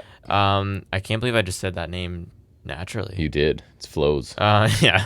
Solid stuff from Callis as usual, and we always love to see Hechicero. So we do enjoy Hechicero. He's awesome. More Lucha guys, because I guess we're building up to the Mexico show. It's Templario and Atlantis Jr. versus FTR. And you did do a Google into Templario, did you not? Yeah, it means Templar. So what does Templario mean in English? And then it says Templar. And then I have to go like, what does Templar mean in English, right? So it was, I forget, it's Knight of something. I'll look it up again. It's got to be something because he's got the big cross on his mask, right? Yeah. Which I think, I don't know, it's just, his mask looks weird to me. Yeah, you were complaining about it. I'm not big on it. It's just like, it's not the best look IMO. But so Wikipedia says the poor fellow soldiers of Christ and the Temple of Solomon, mainly known as Knights Templar, military order. This means nothing to me. Yeah. Military order of the Catholic faith. That was more confusing than it was worth. There you go. Cash goes for an avalanche German on Templario, but he flips out, lands on his feet. Spinebuster to him from Dax. And Cash covers for 2. It lands with a hot tag flurry. Stereo dives from Lucha guys. Dropkick into a wheelbarrow suplex for 2. Templario goes to suplex Cash in the ring, but Stokely trips him. Cash pins him for the win, kind of like the Bobby Heenan spot. Right. Stokely grabs the mic, says after the winning his tag team in AEW, so it doesn't matter where you're from, you'll fall to them. But then Dax tries to speak, and the crowd boos him, so they just leave. Yeah. This match didn't do a ton for me. I thought. And there's been so many luchadors around lately in like every promotion I watch, it seems. These guys didn't really impress me. I agree, especially when we just saw Dorada, who did a lot of cool stuff, and these guys are just... Because I feel like there's some luchadors where they really are kind of crazy looking and they innovate and they Yeah. do some cool stuff. Like Dorada's got some crazy athleticism. Same with Yes. Vikingo. Hechicero is my favorite because he really stands innovative out, and right? He's weird. super different. Yeah. But then I feel like there's this middle ground of luchadors, which, no offense, I'm going to include Mystico in there because I think he's pretty basic. I get he's long lasting and he was probably revolutionary at a time. He was. But that's not now. Right. And so it's guys like him and Atlantis and Templario where they just do like the basic tilt-a-whirl hurricanrana stuff, like their crossbody dives, suicide dives. Like they're athletic and they're high flying, but they're not like crazy and innovative and different. Like Dorada's doing some crazy stuff. You know what I mean? Even Dralistico, right? If He's you doing can't some cool impress stuff. me in a match with FTR, then I'm not sold on you. I agree. Right? So that's kind of where I was with this. I think if you even want to consider all of LFI lucha guys, because they are, right? Yeah. Even Roosh. They're different. They stand out. They impress me. These guys did not. I agree. And I think especially like you're saying in an age where we have so many lucha guys, even on main roster, because technically you have Lucha Bros, right? You have Lucha Bros, Laredo Kid, El Dragon Grande Lee's on there, Americano. El Grande Americano, all the guys that are going to be on Worlds Collide. That's what I'm saying. All There the is CML lucha guys. everywhere right now. Because we have Worlds Collide, and then in a couple weeks we have Arena Mexico, or sorry, Grand Slam Mexico. Right. So like, how many things do we need? These guys did not stand out. Yeah, they did not stand out in a time where we're getting a lot of luchadors, and a lot of them are standing out. Los Outrunners included. Los Outrunners as well. Coming up. And Bandito. Yep. Bandito, there's another He one who's stands really out. impressive, Yeah. right? So, like, this is okay at best, I which agree. is a little disappointing for an FTR match. Yep. And because I hadn't really seen these guys before. Actually, we've seen Atlantis. He's okay. Yeah. I hadn't seen Templario, but Templario doesn't seem much better. No, it was not. Didn't do so much for me. this was a little meh. I guess Stokely cheating helps them win and pays dividends, but like They shouldn't need it.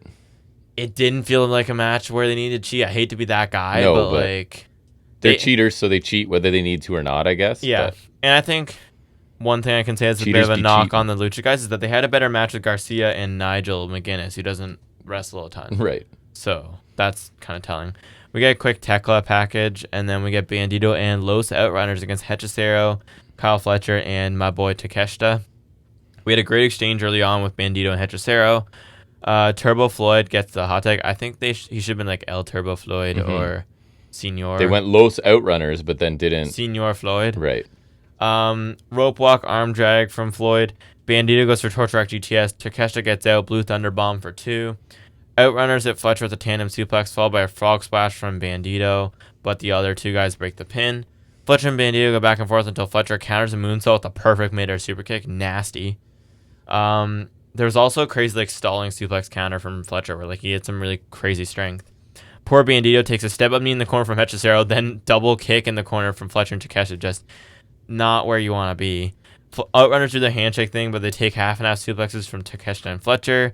Stereo kicks in opposite corners from Fletcher and Takeshita. Brainbuster, Raging Fire, and Stereo. Fletcher picks up the win for the Callis boys. So this, even the entrance, has clearly established the pecking order in the Callis family, right? Because the first two came out to Takeshita's thing, and then Fletcher comes out by himself, which is fair, and it's fine.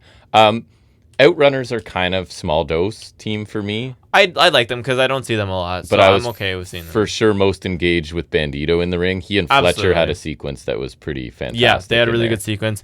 It definitely felt more collision in terms of the team balance, but it was still pretty enjoyable. Like I quite enjoyed it. I definitely liked it better than the FTR match, which I is thought crazy the to second say. half of this was a lot better. I I got agree. kind of into it, and It got there though. it brought me to like wanting to see Fletcher Bandito in a match. Even That would if be really it's cool. Yeah. somewhat meaningless or whatever because they're not on the same level. But Yeah. I ended up enjoying the match. The first half I wasn't thrilled with. I thought the second half was better. I agree.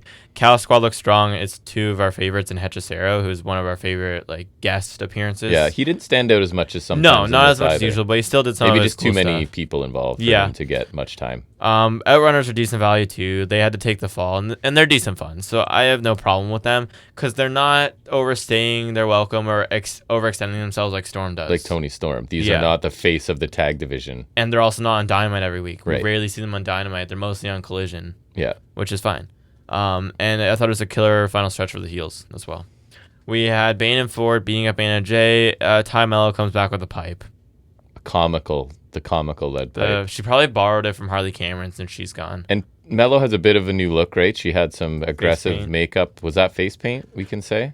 It's either makeup or face paint, but it it was enough on her eyes where it looks like face paint. I know. It honestly reminded me kind of like Bull Nakano. Yeah, a little bit. So her saving Anna Jay makes sense because they do have history together, and it gives her an instant Remember, story they were both in Jazz. with built-in performance. Oh my god. Built-in opponents here. No, not and Jazz. We really did. There is a window, we talk about it all the time. It was like late 2021, where we really liked Ty Mello. Because remember, she was challenging Cargill for that belt, I think, and we were like, she improved so much. Should be her. So I have hope that we like her once again. Either late 21 or late 22 it might have been. But yeah, there was a period, you can find it, where we did really like her, and she showed a lot of promise. She's gotten so much better. And then she turned heel and joined Jazz, which was a mistake. But then there was promise with that run with Guevara, which they also cut short. I like that, them together, being an obnoxious couple that make out all the time and whatever. Part of the issue was, one, they were in Jazz. Two, they were feuding with Scorpio Sky, who was in American Top Team. Right. Let's never forget the American Top Team was that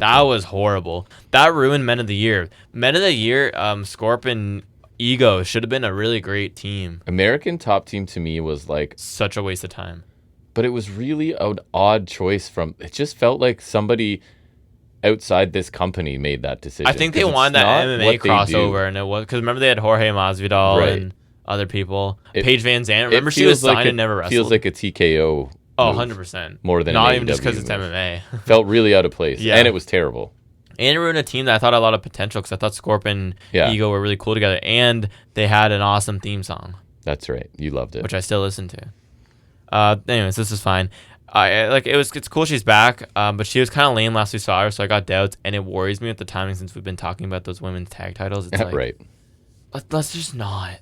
We don't have to. But it gets Anna Jay out of singles matches, which diluting her is what you need to do. I don't want her in any I just matches. hope Mello's good. Why couldn't NXT take her instead? Yeah. Even they're not that stupid. Anthony Bowen's interview, he says it's Pride Pro Wrestling Month. It should be full of big moments. He challenges Fletcher to a match next week, and he's going to get his ass beat.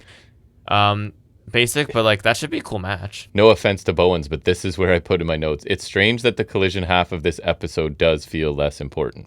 Yeah. And not a shot at him, but this I think is the evidence of, right, Bowens is a singles, he has this new character, he's settling into mid-card role as expected, right? Yeah, which sucks, but it's kind of expected. And I mean, him versus Fletcher could be good because Bowens is fun in the ring. Somebody's got to be mid-card. I do like him, so who knows? Yeah, and his gimmick's not super fleshed out, so unless he figures out something, then it's hard to have the upper mobility. It is. Then we get Nick Wayne defending the ROH TV title against Sammy Guevara, Lee Johnson, and crowd favorite AR Fox. And one of our favorites, too. He never disappoints. Yeah, that's true. Why Lee Johnson's in this match and not Blake Christian, I'll never know, because that would be so much more entertaining, even if he had to Blake be the Christian fall guy. gets involved, at least. Yeah, but he doesn't do his cool things like the spear or the he just dive does one flip off the steps, doesn't he? Yeah. Blake Christian's so cool. Ricochet's on commentary for some reason. And remember early on, they ended up doing a mirroring thing, and they both went for a drop kick, and he said my drop kick would have hit somebody, which made us laugh a little bit in the moment. That's right. But maybe he's there because he's recruiting, right? I think that was just the excuse to get him on commentary, right? Yeah. Or to have someone on commentary. Spaceman Plancha to Wayne from Guevara, really clean. Blake Christian distracts Guevara. Johnson shoves him off, hits a tope on Hilo. Then Fox nails him with the moonsault off the turnbuckles. Johnson hits Fox with an enziguri and a super kick. Fox ducks a lariat. Wayne hits Johnson with a snapdragon. Then he goes back and forth with Fox. Fox with a pump kick and a corkscrew suplex on Wayne. Then the finish came when he went for a swanton. Wayne got his knees up. Fisherman suplex for the win. Action-packed one, but it was good. A lot of stuff going on, but Air Fox was by far the standout, and fans were loving him. Yeah, chanted his name. Fun to watch, man. His stuff got the most fanfare. He's awesome, so it's well deserved, and he hopefully means more TV time for him because I feel like he's had decent exposure this year, and between the pre-shows, we've seen him on Collision, we've seen him on Dynamite. Remember he had some momentum, and then he couldn't go to something overseas, and it he was seems affiliated like he with was Mogul's almost being Embassy. Punished for that. Because he linked up with Swerve, remember? Yeah, and then it was he was gone, and now it's he's slowly getting more exposure again. He's been getting I'm just surprised at how much love he's been getting because we think he's great. It's just he never tends to get that much recognition, but he's really cool and innovative. So I'm glad he's getting more attention. I think honestly, when Wayne drops this ROH belt, Fox is a decent pick to take it. Just because might as well give it to him. Predictable result was this was good, except for Lee Johnson because I don't know why he was here. It felt like a collision match, right? Like I said, plenty of talent. lack of story or purpose. And yeah, Fox always looks good. The match was okay, right? It was good, though. Yeah. And Guevara's good in the ring. He's just boring and teaming with Dustin Rhodes. Yes. Then we get Tekla debuting against Lady Frost. There was a running boot with Frost against the ropes and then another from the apron. She also did like some spider pose in the ropes at some point. There's a big forearm from Tekla. She hit a really nice looking spear and she submits Frost in like this submission she calls the death trap. It's very Rings of Saturn-esque. But she has like a body scissors in it as well. Then Queen Yamana came out after, so I guess that's Tekla's first real match, which is funny because that was also Mariah May's first like match. Right. This was short. I can't say I was super impressed. I thought she looked cool from what we saw, but it wasn't a lot. She works an aggressive style, which I like. I need to see more, and there was a little bit too much leaning into the spider stuff, and so what I'm hoping is in a longer match, those things won't feel so concentrated. I don't think so. And it won't bother me so much. Yeah, so I thought she looked be fine, but not amazing. And she'll face Amanada, which is good. We had a quick Amanada promo later on. Oof. I did not think she sounded... Have we heard her speak before? Yeah, not a lot. She says good. In Africa they stomp on spiders, so it's next week she'll face Tekla, and we'll find out who stomps on who. I didn't even talk about the promo. I just wrote should be good. I didn't think she sounded great, but I do enjoy Amanada in ring, so I'm hoping we see more from Tekla in this. I agree. Yeah. Shivani announces Omega Okada is official, so that's neat. I think we have a contract signing next week. Sure. So, yay! Yeah. Then we get our main event, which is Daniel Garcia and Undisputed against Don Callis, which, in case you were wondering about the result, the team is Josh Alexander, Lance Archer, and RPG Vice. So they're winning. Yeah. Garcia gets Alexander and Vice in the corner for crowd count punches on all of them, which looks awesome. And then Archer googles him and throws him off. You know, it's our favorite thing he does. Undisputed Era had a sequence where they're just taking people all over the place. Like, they're going everywhere. Cole super kicks Romero off the apron. Roddy carries him, sends him in the barricade. Both members of RPG Vice get seated on a chair on the barricade, or against the barricade, and O'Reilly runs out the apron and hit a drop kick. Like, they're just zipping all over the place. Alexander hits Cole with that German suplex with the arms trap for 2, which looks really cool. I like that. I think that'd be so much more effective than a regular, just in terms of if you go for a pin, you know. And you can't get cover your neck. Yeah. Cole hits Alexander with the Panama Sunrise. Then Garcia covers him with a jackknife pin. Archer, though, lifts him off, chokes him on the top turnbuckle. Romero, the finish comes and he goes for a springboard. Cole super kicks in midair. Last shot for the win. Romero takes the pin, eh? Shocking. Shocker. Perfectly fine match, but definitely felt like a collision main event. And not one for Dynamite or a 4-hour special, for that matter. Action was solid, but not much of a purpose of this one, and predictable outcome. Undisputed Era had some sick stuff because they were moving. Like, they were the most energetic part of this. I think I was just sort of fatigued at this point. I agree. Right? Garcia seems still, after the TNT title, he was looking at it when Cole was holding it, and he tapped after, as if he was getting crossed. Let's not.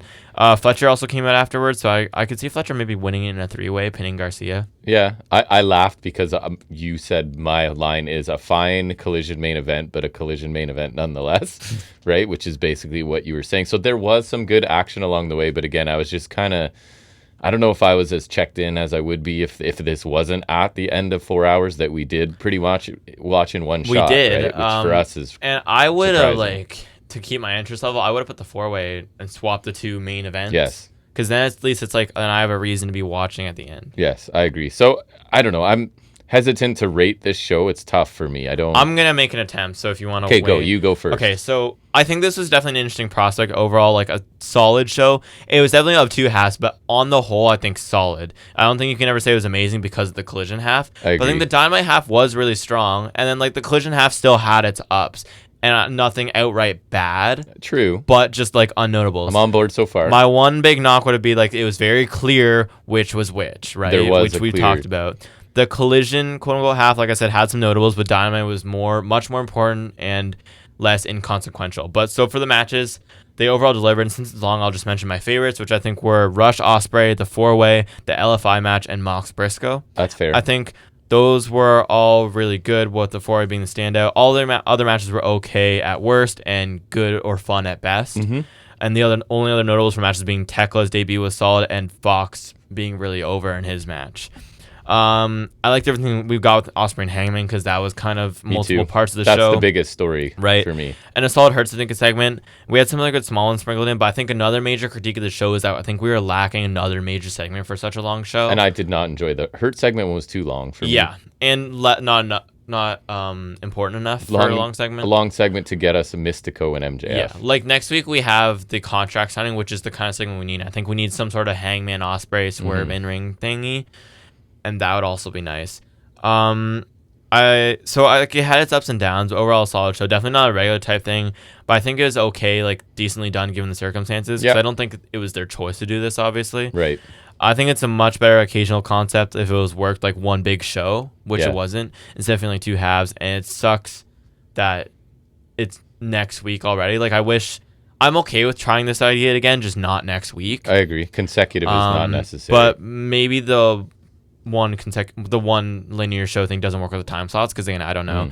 So all things considered, I'm gonna give it a B-. I think it was like it felt like an average episode of TV, with some good stuff and like nothing was bad. I would say. Right. It's just some of it felt like filler. We were filling 4 hours, so I would think that's fair. I would go with the B- as well there. All right, so we'll shift gears from analysis into a little bit of trivia. It's back to me shooting the trivia at Jack. It's what we call off the top of his head.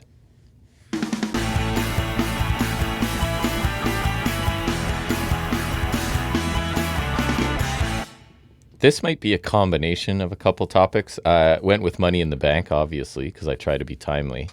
So I asked an AI engine 15 really difficult, and then I put in brackets like caps lock, really difficult questions about Money in the Bank. And so it says, here is the WWE Money in the Bank Super Hard Trivia, it's called. I was telling you I've been doing quizzes on Cultaholics, so I'm prepped. You're prepped for this? Just by accident. There is... one question I know is kind of misleading. I might skip it, so we'll see. Who was the first superstar to win a Money in the Bank contract and fail to cash in successfully? Cena. And when was that? 2012. Correct. It says cashed in on CM Punk in 2012 and won by DQ, meaning no title change. Correct? Okay, so AI is right so far. Who has competed in the most Money in the Bank ladder matches without ever winning one as of 2024? Without winning one? Kofi? Correct. He's been in 7, it says here. Just seems like the type of guy. And they love him in those matches, right? Because he does things. That and the Rumble. Right. Which Money in the Bank winner waited the shortest amount of time before cashing in? Kane? Correct. When? And 2010. What cashed in on? Rey Mysterio. Wow. You are a nerd. Love it. This one I don't think makes sense. Who is the only superstar to win a Money in the Bank match without actually climbing the ladder to unhook? Carmella. So that's what I think. And it says Brock Lesnar.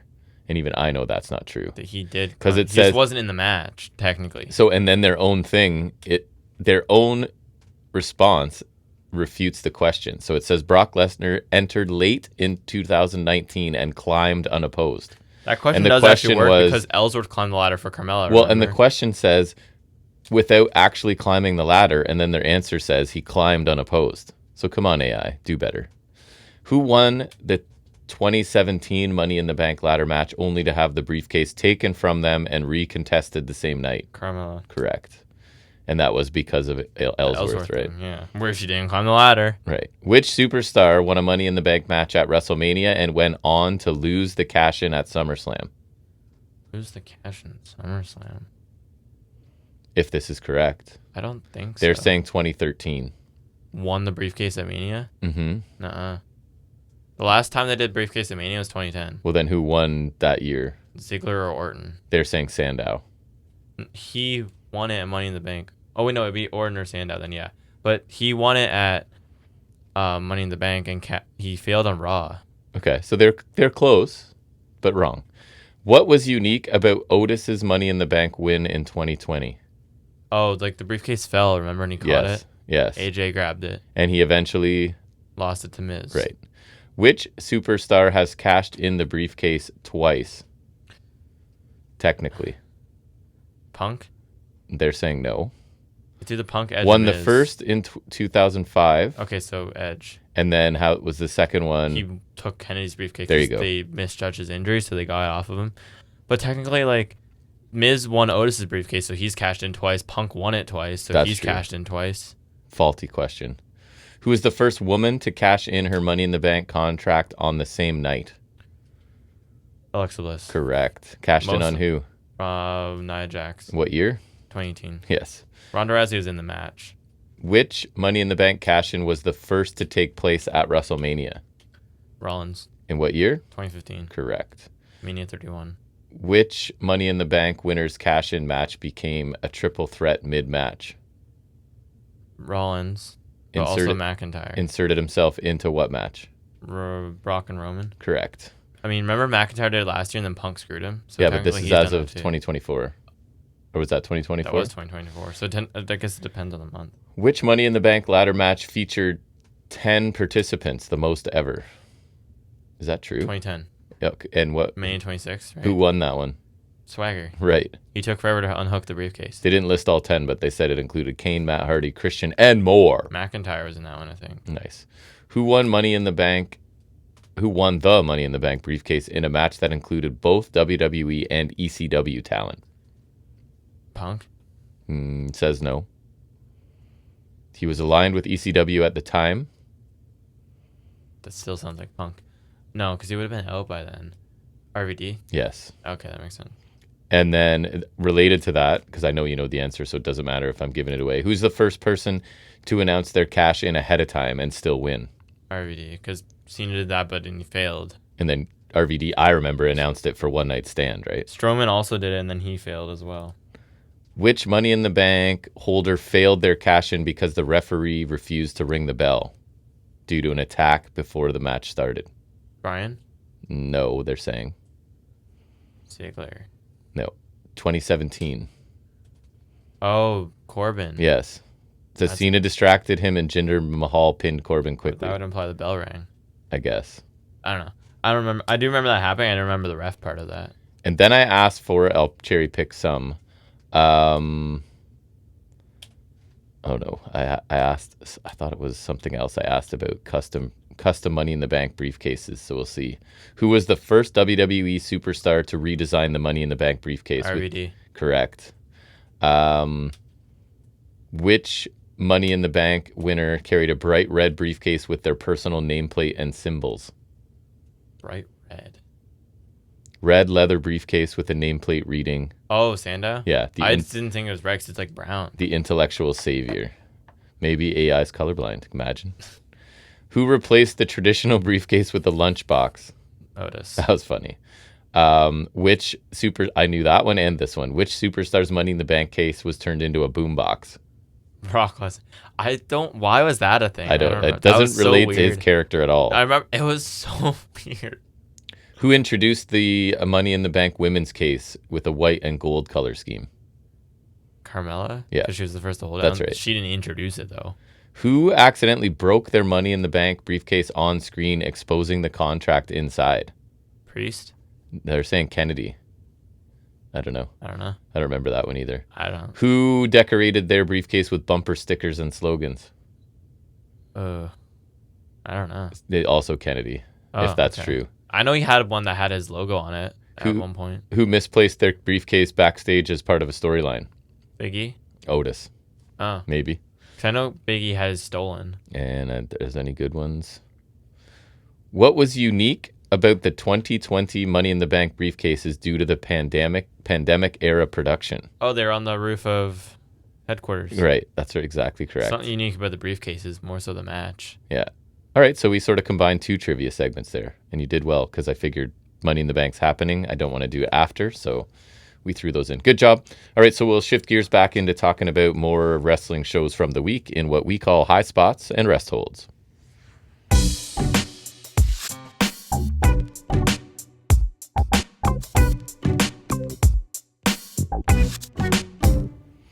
Raw first. It was kind of weird this week. We did get We Want Truth chants on and off throughout the show. I saw that a lot of places. Never like overwhelming, but like you could hear it for sure. So the show starts. Punk's in the ring to speak.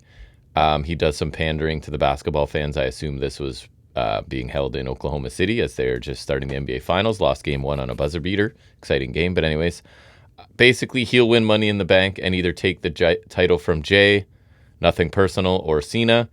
Sami Zayn interrupts to tell Punk that he has to win If Rollins does win, he'll ruin Raw. If Punk does win and win the title, he and Sammy will speak face-to-face again, but it will be a different conversation. Punk looks forward to it, and they shake hands. Like, two talented guys, but again, generic stuff.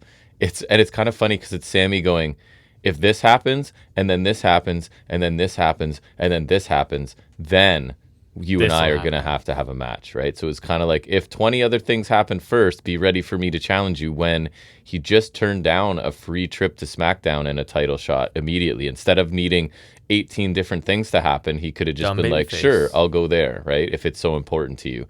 But again, just kind of a shallow, uneventful conversation between two talented guys. Sammy is definitely more assertive and bold these days, so I don't know if they're looking to turn him heel or if it's just like a red herring sort of thing, because it definitely seems like I don't think they should. I don't either. Roxanne, I think it was backstage, offers to help Liv in her match. Liv tells her to help her by staying out of her way.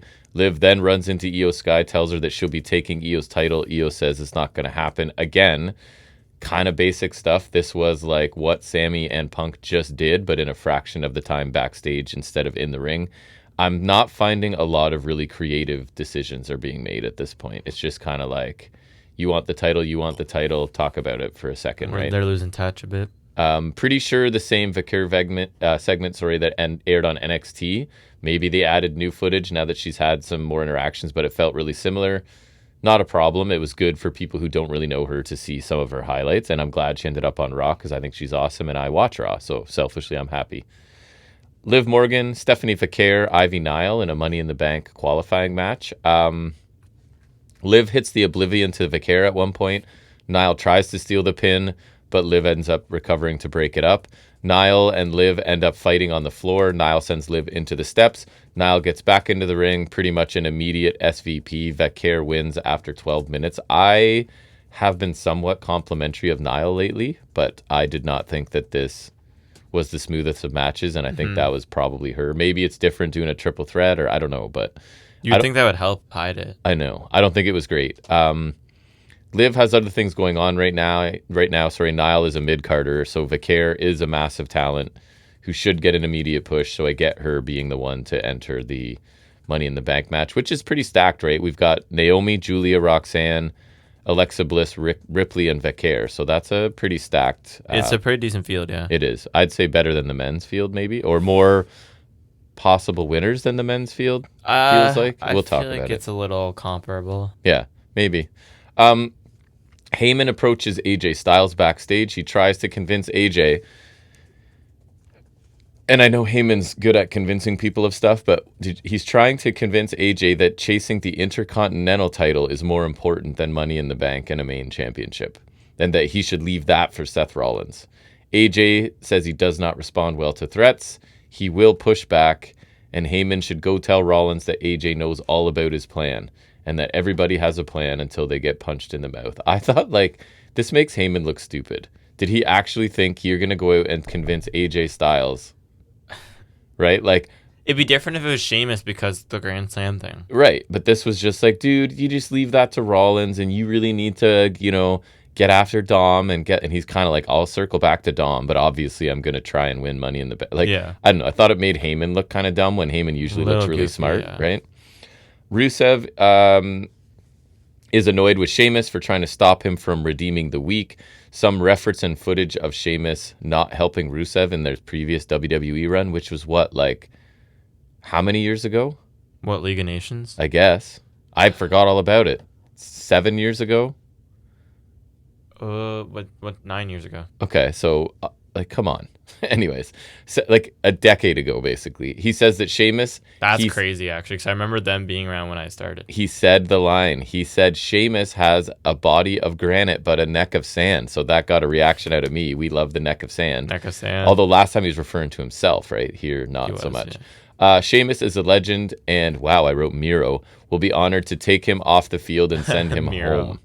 So I like this better than last week because at least it's focused on somebody higher profile than Otis and Tozawa, right? But again, the references to the history with Sheamus need to be a little more specific for me because I was like, what? right? He had said we were in it was this the group together. that got fed to Roman Reigns. Okay. Anyways, Sheamus responds, and I told you this was a really weird segment. So he approaches Tozawa and Natalya and Maxine backstage, and he's basically like, Tozawa, I really respect your whatever. And then he's just out of the blue, he's like to Natalya and Max, you guys should really form a tag team, right? And Natalya's like, well, I've noticed Maxine has improved a lot lately. And I'm like, sorry, cite your evidence. I need like, has she even wrestled lately? Has she won? Has she looked good? She should go and Evolve. I don't know if it was supposed to be like they trained to. Anyways, Sheamus tells us he was a groomsman of Rusev's for his wedding, but doesn't enjoy watching Rusev pick on people half his size. And he ends by saying he bullies, which I thought was kind of, I don't know, it was just a strange segment.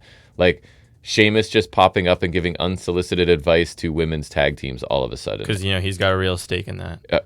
That was the weird part to me. War Raiders versus Judgment Day. Just the freshest of the fresh matches here, right? Like these guys for sure haven't faced each other infinite times in the last 6 months. Anyways, New Day are on commentary. They get sent out for doing nothing. I think the idea was Raiders lured them. Someone got thrown in. Yeah, they got teased in. I think it teased that they were going to throw someone on them. But they didn't actually do something. Right. So I guess that's credit to War Raiders for being one step ahead and getting them kicked out. Anyways, we get a Roxanne Perez distraction of Ivar leads to him taking the coup de grace for the Judgment Day win. That's crazy. After 11 minutes. It's not a singles match. The Balor's allowed to win. Fair enough. Fine match, kind of basic. And again, we've seen this a lot, it feels like, because this tag division, who's in it, right? So threadbare. This is why I thought splitting the tag titles was a bad idea. We just keep rotating through the same three teams, just because teams. Each network has to have their own set of belts, right? So it's these two, New Day and Creeds. I think that basically feels like Which begs the question, why did you put Fraxium on SmackDown? Right. I don't know. New Day, and again, I harp on it too much probably. The New Day turn is one of the biggest wastes of a great moment that I can think agree. of. That was a generational segment. And then nothing. Nothing since. I think that's something indicative of the fact that this regime is not creatively, immune as they once thought. They are looking for moments, not stories. Right? I think AEW that whole entertainment thing is just moments that will go viral and will get 1 billion views that we can boil down to a little segment on a social media And we'll always clip. be able to look at that one segment as long as you forget what comes after. And we'll just always focus on that and none of the context. Meanwhile, AEW is telling a story with which is what the we main prefer. guys. Especially as someone who doesn't consume social media, I don't need those bite-sized moments. Yeah. However, something that did happen that's kind of storyline-ish is it looks like Balor's recruitment of Roxanne is paying off for him, but didn't work out for Liv Morgan, right? So it kind of furthers that idea. And then later in their clubhouse, Liv pulls Finn aside and says she knows what Finn is trying to do with Roxanne. Finn is kind of playing dumb, right? And says Roxanne, he's like, maybe she came on a bit strong with the nuggets and the shoulder rubs, but Liv should, you should trust Dom. He's not going to do anything. And she says, it's not Dom that she doesn't trust. And it's not really clear whether she's referring to Balor or Roxanne or both. Yeah. And then Liv tells Dom to babysit Roxanne to keep her out of Raquel's match later on. Almost feels like we're positioning Liv and Dom maybe for sure and Liv maybe for a babyface turn. I think it's coming for Dom. Which is so weird. The crowd loves him now, though. And he's being less slimy and whatever and stupid lately as well. So I don't know. I guess we'll find out. That is interesting. Becky Lynch is still mad at Lyra Valkyria. And again, she's trying to take credit for Lyra's success. She says she'll win and that amazing stipulation, right? Lyra will have to raise Lynch's hand. It's going to happen. Again, a stipulation just doesn't make sense. She already had the match. You might as well say, if I lose, you can kick me in the dick. She had the match. This wasn't convincing her to give her a title shot. I also would say if she didn't have the match, that wouldn't convince me. Right. It would not matter. That stipulation wouldn't do anything for me if I'm Lyra and she doesn't have the match. I can never challenge you again versus you have to raise my hand. Yeah. She's like, okay, perfect. Right? Why wouldn't you? I don't know. It's a strange. Makes all the sense in the world. Lyra then responds in the ring and calls Becky out. Becky comes out. Lyra says Becky trying to hold her down has unlocked the side capable of destroying Lynch, which I don't mind that, right?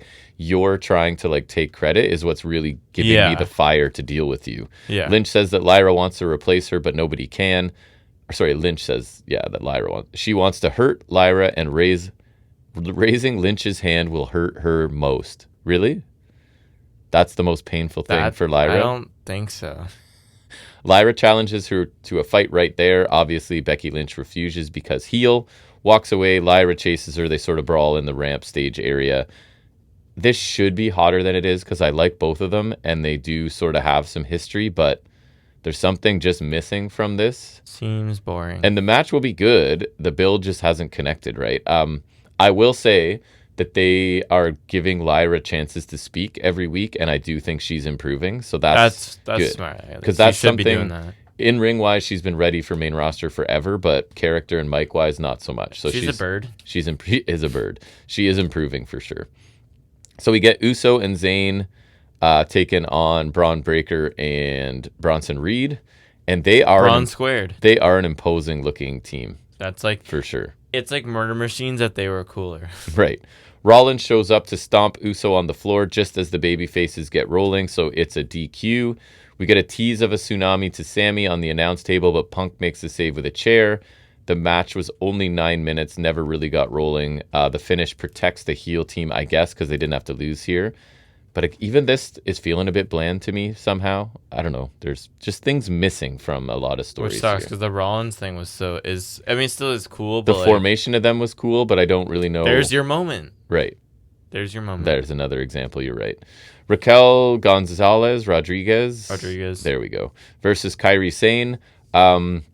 Sane sets up for her elbow drop. Liv gets on the apron. Io runs down to help as she Raquel. Does a really cool elbow drop. She does. Raquel reaches through the ropes to try and grab Io. Sane kicks her head into the ring post, hits her elbow drop for the win after 6 minutes. So really not much of a match to speak of. It was just to forward the Liv and Io stuff and maybe to have Judgment Day lose another match without. Again, Roxanne doesn't help you lose. Roxanne does help you win, kind of thing. Mm-hmm. So if that's where they're going with that, I guess it works. Karrion Kross tells Sammy that his problem with Sammy is that he's a liar. He says that Sammy lies to the fans and to himself, and that he's not a good guy, but a bad guy like the rest of them. Sammy tells him he's wrong. Kross says he might be wrong, but he also might be right. And so Kross keeps doing interesting things that never go anywhere. Right? Like I don't think they actually want to do something with him. He has interactions with AJ. He has interactions with Sammy where he's really like trying to just mess with them or create doubt or whatever it is. And it is interesting. And then it's like nothing comes out of it ever. Because they're not going to renew him. Watch. He's going to be gone. I don't know. I feel like that might be part of a story as well. I don't know. With his like shoot. Yeah. But I could also see them not wanting him to be so over. Depends if they are cost cutting. Like they'll look if you're a TKO exec, you go, sorry, this guy does 30-second segments backstage, and we're paying him how much, right? Just like saying. I saw somewhere Truth was making like $550,000 or something, but and they look and they go, he does little comedy bits and he has the odd match. Why are we paying him like a low card? Like we're paying him like a big talent and using him like a low card talent. Yes, but they should still keep if they're not wrestling fans, though, that's what they'll look at, right? You're a line item on a budget, and it goes like, I don't see the return on this investment. Gone. Mm-hmm. Gunther joins Jay Uso in the locker room. He says that he appreciates that Jay tries to be a great champion, but he's going to take the title because Jay thinks with his heart and not his head. Jay is a selfless guy in a selfish business, and it will cost him. He helps his friends and goes in tag matches ahead of title matches. None of that should be the business of the heavyweight champ. And he's not wrong, right? Like, you do stupid things to help other people and it weakens you. Yeah. And I'm going to pick you off because you're dividing your attention when you shouldn't be, sort of thing. So I think that's pretty logical. Gunther will avenge his loss. Jay is making it very easy for him. And the party is over in 1 week. Jay says something like 3 letters, 1 word, tap. See you next week, I think is what it was. Is that a variation on the yeet? Because he doesn't need to go 4 letters. 4 letters, 1 word, right. Yeet. So at least the tone and setting was different this week. It wasn't like in the ring with them sort of copy and pasting. It was in a different location. And I think Gunther's making, like, it's the heel is right here, right? And I don't Yeah. know why he'd be giving Jay free advice like that, but he's not wrong. Main event, it's Punk and AJ Styles Punk versus AJ versus Americano, El Grande. But to borrow Chad Gable's boots. He did. He had to. The ref makes sure nothing is in Americano's mask. I think somebody asked him to check that, so he's clean to start at least. At one point, skipping most things, Reed and Breaker pull Punk out of the ring and start attacking him. Jey Uso runs down with Sammy to help. Styles jumps onto the pile. We get a phenomenal forearm is countered with an Americano headbutt. So I didn't see if he went and loaded the mask. I imagine he did at some point. So it ends after 13 minutes. Punk goes to GTS Rollins but gets speared by Breaker. They beat down Zayn and Rollins stomps Zayn, then Punk. Breaker spears Uso. Rollins stomp to Jay, and then 2 tsunamis to follow as the heels stand tall. The tsunamis do look good. Tsunami's really cool. And it's funny because, like, he doesn't even jump. He just steps off. But his sheer size combined with how the impact he lands it, other than when he jumps off the top of cages and snaps both his ankles, the impact looks really solid. He just has it really clean, yeah. He does. So I was pleasantly surprised by the result of this. I assumed, obviously, Punk was going to win. I didn't think it was a very fast-paced triple threat, but it was probably the best match on this show, although it was a pretty low bar this week. I did not think this was a good episode of Raw overall. Kind of bland and boring. They're losing you. Not really much grabbing my attention. Gunther was right about Jey Uso, right? He did come out here. He put himself at risk. He got tsunami'd twice because he was helping other people. So Gunther's like, cut to Gunther going, told you so, right? Like, it's exactly what he said he does. So yeah, that was Raw. NXT, we get... NXT is sort of rubbing me the wrong way for different reasons. There's so much Evolve. There's so much Worlds Collide. There's so many people where... LFG. I want to say, and you'll remember better, it feels like the 2.0 era where it's like this person, this person, this person, here's new people. We don't have time to develop anyone with anything. And there's that where, like, because they were still crossing over with UK a lot. Yes. So there's like that. They have their own roster, and now they're smashing. So it was LFG, Evolve, and, like, foreign talent now. I want to say part of it is obviously Worlds Collide, but part of it's also the people they've been losing lately. It's true. But they're also, like, I feel like the people that they're introducing aren't always there for the long run. No. Because they're still on Evolve or because they're not ready. Like. And I get it. They're probably just trying to see what the reaction is and how they look on NXT. Because I think some of the people from Evolve, Sean Legacy being the top of that, Swipe right. Swipe right. Maybe. Legacy's more polished. Like, he clearly is been wrestling for a longer. Yeah. I saw it's funny. He's ready for NXT. Cedric Alexander on some indie show. You know what's funny is apparently TNA is interested in Cedric. Nice. Which we're saying with this partnership is really funny because, like, then he could just appear on NXT in a couple of weeks. Right. He's there. Which Top Dollar does, right? That I forgot to mention that too. I thought that's really funny. Me too. We'll get there. So this starts out with Javon Evans, Laredo Kid. Again, like, okay, so look at Laredo Kid's around now. They're in the ring to speak, but Ethan Page comes out to interrupt them. He explains that they just, like a throwaway line of Phoenix is stuck on a plane and can't be there, so he's going to get replaced on this show. He's annoyed about sharing his championship celebration with Laredo Kid and Evans. Then he has to defend his title in a 4-way and against Sean Legacy after that. Oh, and yeah, nice. So his complaint is, this was all Ricky Starks agreeing to all of this. I did not agree to this. So this is kind of bull that I have to step into all his obligations, which heel logic makes sense, right? I do kind of like that to explain why he would be in a 4-way or, like... He doesn't want to do that. It was fighting champion. Then it kind of covers it, right? Yeah, and he's pissed about it. Laredo Kid and Evans quickly complain about Page before Sean Legacy comes out to say he hopes to face anyone but Page when he gets his North American title match. Vanity Project come out to get Page's back, which... Who's Vanity Project? So that is... There's a bunch of them. So that is Swipe Right, and then Jackson whatever, who won the Evolve title, the first title person. There's a woman in there too.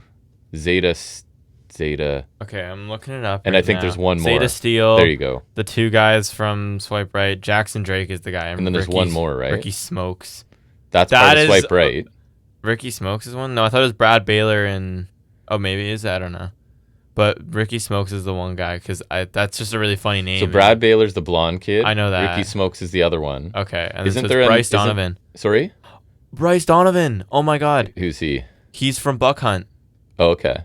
He was in Buck Hunt. I knew there was another person. Oh my God, that's so. I do actually know who Bryce Dunn. That's so funny. So they come down to support Paige because heels. Yeah, I that's guess. him. And they get taken out by the baby faces, and then they get a babyface dive on top of them. He got trained by Brian Myers and Pat Buck. Nice, Pat Buck. So this got a couple people onto this episode, and again, we're blurring the lines between NXT and Evolve here. It's just this weird, like, it's Ethan Page and a bunch of kids, basically, right? So it promotes upcoming matches for NXT and the Evolve Championship, I guess. And we learn a little bit later that Laredo Kid, Evans, Legacy, and Dragon Lee, who is filling in for Phoenix, will take on the Vanity Project minus, what is it, Bryce Donovan, you said? I think he's not there for this. Chase U take on Dark State. Remember, the Chase U kids were petitioning Ava for a match, and she put them in a 6-man tag with Dark State, and Chase was not happy about it. So I don't think Andre Chase got into this match at all. It starts out with Uriah Connors not listening to Chase, and he kind of rushes in to take on Dark State and obviously gets dominated. The Chase kids do get a flurry of double teaming until Osiris Griffin suplexes both of them at the same time. And then we get that toss power bomb, and the Chase kids get pinned after 4 minutes. The not shield bomb. And again, Chase did not even get in this match. So another dominant win for Dark State, as you would expect. I guess the point is the Chase U kids have a lot to learn, and they're Still in a not university. Shield. Dark State needs some sort of story to get going rather than just like we squash random, not jobbers, but you know what I mean, undercard talent. It's only impressive for so long, and I would say it's not even that impressive. It's just like, okay, yeah, It's I get not it. impressive anymore. You guys are a very like strong group. Cool. What are you going to do next kind of thing? I don't know. Ariana Grace. I saw her and Santino actually teamed up in They TNA did. against. They I think did. it was against Stone and I think Tessa. Weird. Yeah, 'cause Stone's doing stuff over there. She's back annoying Tyra Steele. I get her. Tyra May Steele. Okay. No relation to Zeta Steele. I was gonna say Both like, in Evolve. You have a tiny little. why would you do Right. that? So she's like a former Olympic medalist in something. Isn't she one of those strong ones? I Yes. think, right? I've seen her. Yeah. Yes. So Grace advised Tyra not to talk about herself so much, which is funny because it's Ariana Grace, that's what she does. Before walking away, Tyra says that she just found her first NXT match. Okay, cool. We get a rounds match, right? It's Charlie Dempsey Basically, versus Heritage Miles. Cup rules then. without Miles the cup. Bourne, correct? And it's for Miles Bourne's freedom from the No Quarter Catch crew. And then if he loses, he has to raise Charlie's hand, right? No, that's out of the question. He would never do that.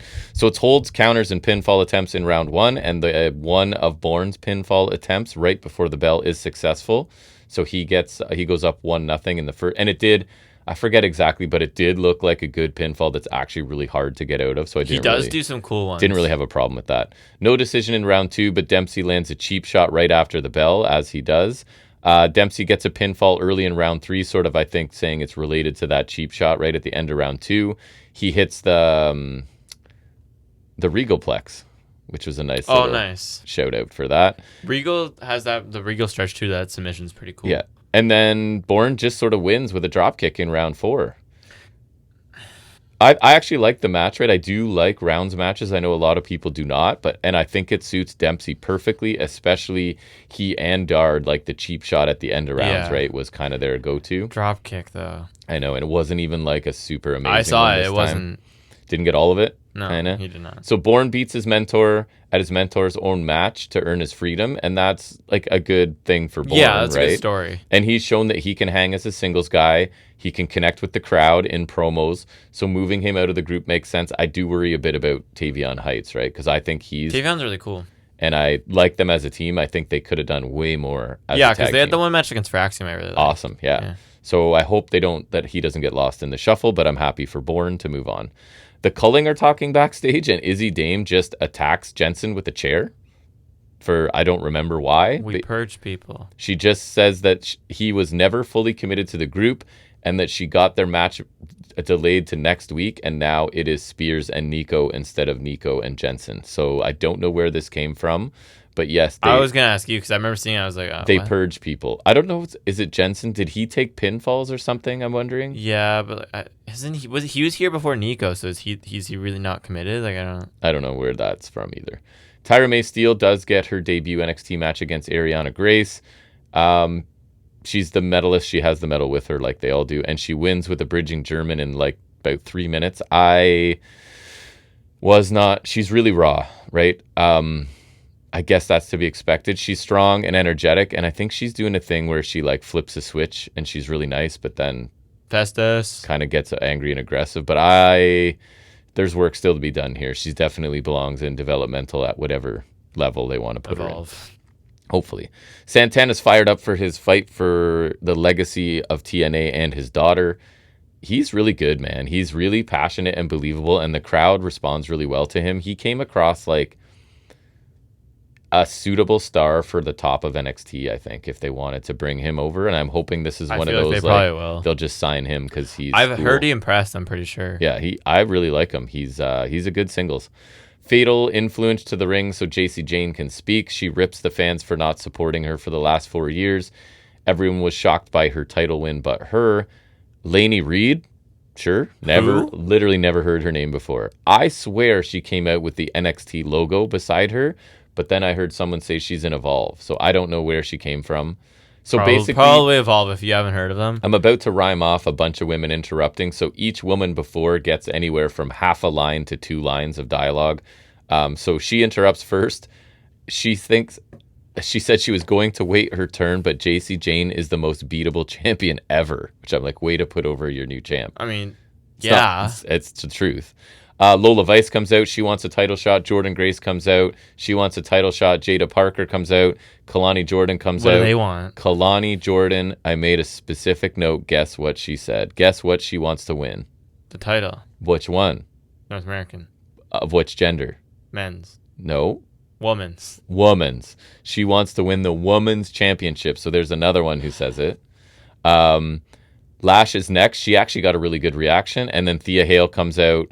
And it kicks off the brawling. Oh, they're stepping up. Brawl, brawl, brawl. Lights go out. And Spotlight comes up in the balcony part. And it is Mariah May. Although, is it Mariah May because they Ricky Starks her by not... They're Ricky Starksing her. They are. They're Ricky Starksing her in a couple ways. One, she's there sooner than I expected. And 2... Without a name. She has no name. Gets a really good reaction. And she just says they can call her the next NXT Women's Champion. She gets it correct. The best women's division, she gets it correct again, in the world just got a lot more glamorous. So she is... I'm happy for her because I know she wants to be there. And she's literally being presented above everybody else. That's what you should do. Other than Jordan Grace, I think that's fair. Yeah. Right? She is fantastic. I think she's better than Grace. Her confidence and charisma, even in this little bit, it's undeniable. She's leagues ahead of pretty much everyone there. I was telling you, I was talking to a wrestling fan friend of mine, one of the few I know in the world, watching your brother's football game, and he was asking me, because he doesn't really watch AEW, like, oh, I heard Mariah, is she good? Is she actually that good? And I'm like, yes, she is. Yes, she is. She had I'm very sad to see her go. She had an 18-month run or whatever it was, 2 years in AEW, where she really only feuded with one person, and it was amazing, and one of my favorite women's matches ever, in a long time, we'll say. I would agree. She's amazing. She's fantastic. So we do get Laredo Kid, Dragon Lee, Javon Evans, and Sean Legacy versus Ethan Page and the Vanity Project.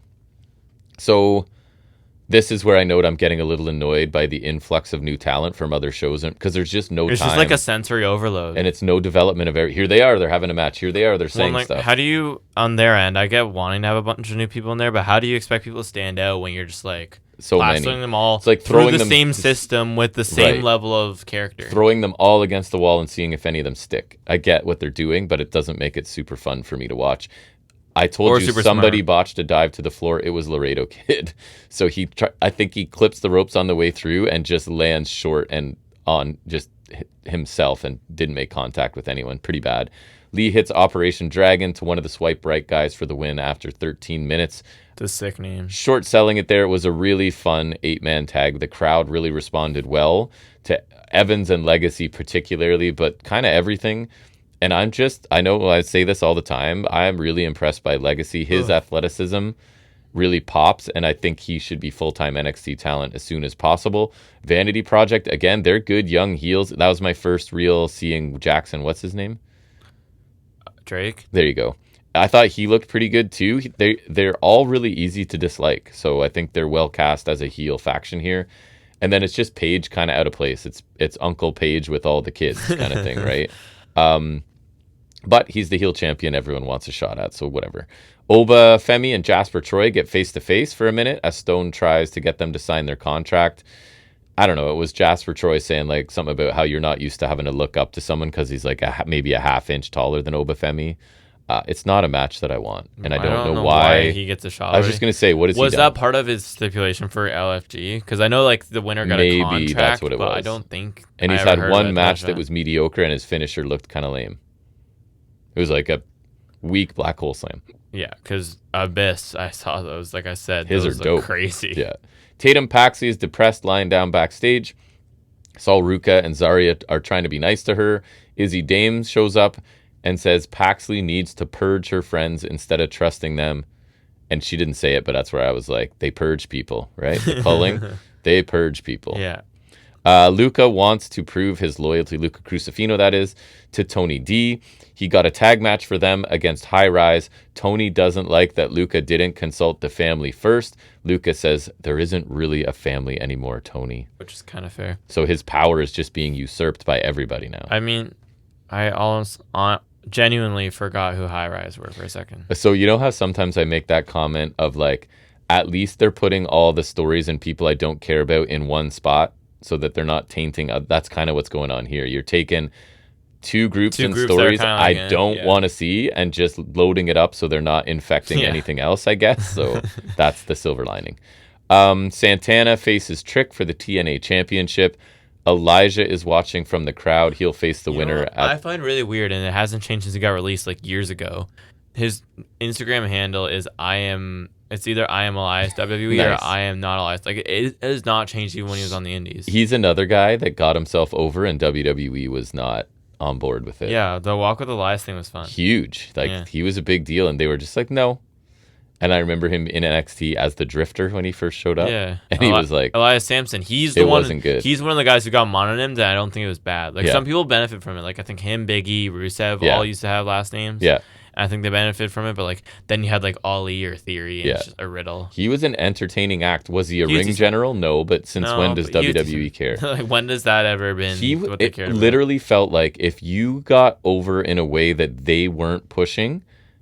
You were de-pushed almost. Him, Rusev, Zack Ryder. Right. Like, don't get over on your own because we're not... That's or not don't the get position. More over than we planned. It's like, we slotted you here.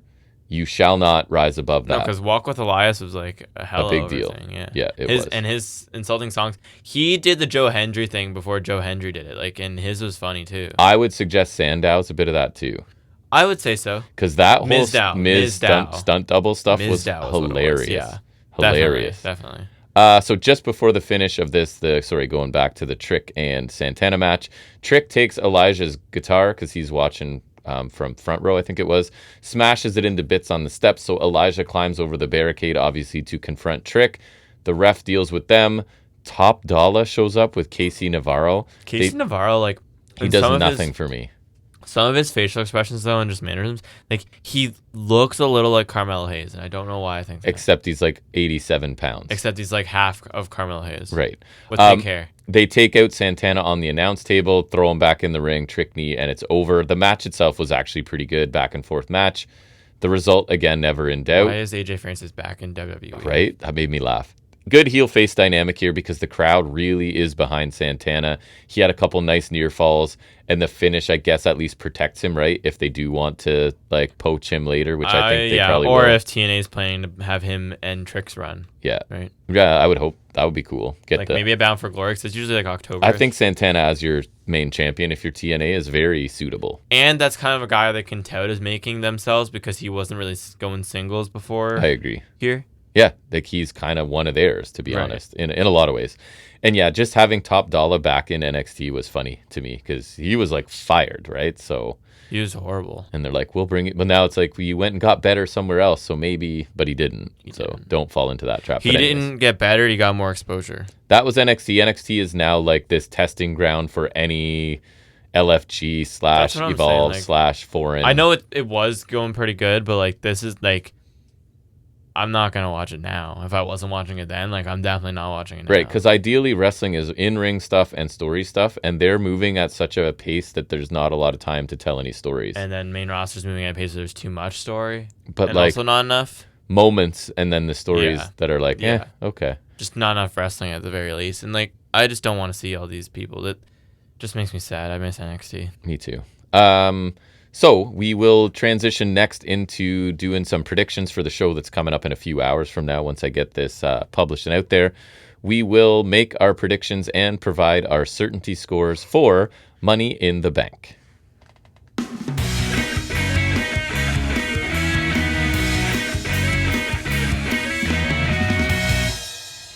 Only 4 matches on this PLE, which irritates you slightly, doesn't bother me because it means we have less to do. Yeah, but like more matches on Saturday night's main event is crazy. So certainty scores, it's basically us trying to make it less likely that we tie when we make our predictions. So with 4 matches, the match we're most certain of, we can give a score of 4. And the one we're least certain of, we will give a score of 1. And then obviously 2 and 3 to the others. And then unless we pick everything right, it usually means we have some sort of clear winner, which was you on AEW Double or Nothing. By the main event, margin, as we predicted. Which was fun. I actually liked how it worked out that way. I think it worked out because, 1, I liked that it crescendoed to the main event. 2, because the main event was so unpredictable. So it's not like, we knew who was going to win. And not only were you predicting it, you really, really wanted it to happen too. So, sometimes I just like to be right, and I don't. Sometimes. Well, okay, but like I'll take it at the expense of what I want to happen. Yeah. But like it just kind of it was a perfect, it all came together. The stars aligned. So talk about this. That will not be the case because I couldn't possibly care enough. I put in some thought, and I may change one on the fly because I'm going out on a limb. But anyways, you go ahead and get things started. Also, I don't know. Depends on what you define as going out on a limb. Okay. First up is Lyra versus Becky for the Women's Intercontinental title. I feel like Lyra will have to raise her hand, so I'm gonna go with Becky because I feel like we get a 3rd match at this point if we're doing a second one, and so obviously isn't this already the 3rd? Second. Is it? Yeah. Okay, I thought the other one was the one we didn't watch. But they wrestled in NXT as well.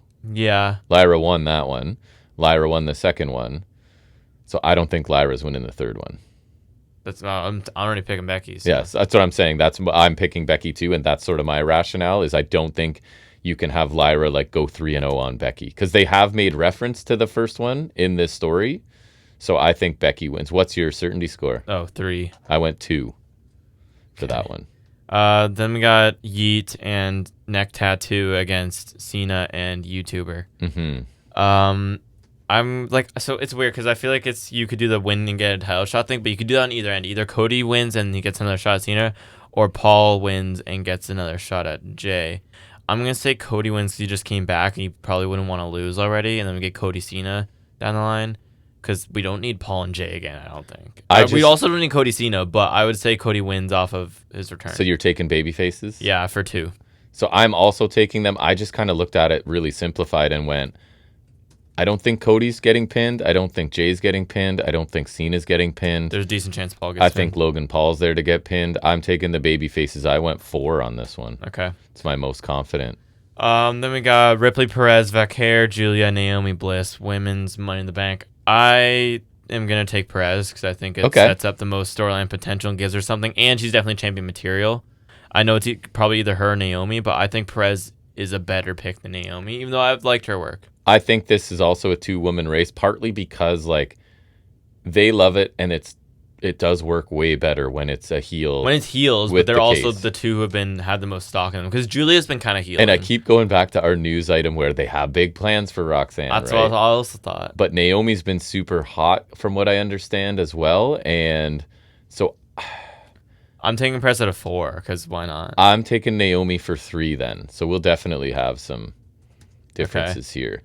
I think it's close call. I did have Naomi written down. I think either way is a good pick. I'll stick with Naomi. Yeah. Okay, then we got Rollins, Solo, LA Knight, Andrade Penta, and El Grande Americano. All right. And the other Money in the Bank. I feel like they've made it too painfully obvious. I think so too, and maybe we're both idiots. And I do think there's a good chance it'll be Rollins, so I'll take the bullet if I'm wrong. Looking at the lineup, you're like, who else could it be? right? But I think they're going too far. I think it's too obvious. And they had him stand tall numerous times on SmackDown. Yeah. So I'm going to go on a limb and say it's Solo because you can do a storyline with Fatu. You can even, like, we've even set up that you can cash in a mid-card belts because why does anything mean anything anymore? And there's these rumors that Triple H does not love Money in the Bank. So I'm going to take Solo at a 1 because I'm not super confident on that. So, but I think it's also a 2-man race. I think it's Rollins or Solo. I'm going out on a limb then even further than you. You're I'm taking El Grande. Oh, you're a fool. Americano certainly scored 1, obviously. So a couple things. 1, yours is even worse than mine.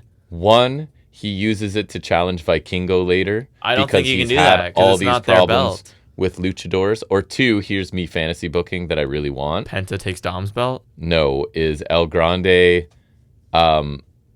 cashes in and wins one of the major titles, and then he reveals he is Chad Gable, and he goes on a rant about this is what I had to do because this company gave me terrible, awful stuff for so long. They made me Shorty G. They made me do this. They made me do that. And I found a way to get to the top because you guys wouldn't let me. And then he's not carrying Cross. But I would love that, though. And then he's just a vicious heel who just beats people because he's so much better than everybody, right? He's not Kurt Angling. I know, but I wish he would. So I'm taking El Grande. That's why my certainty score is 1, because obviously I'm not confident in it, but I'm hopeful. Watch, it'll be Rollins, and we're both idiots. Yeah.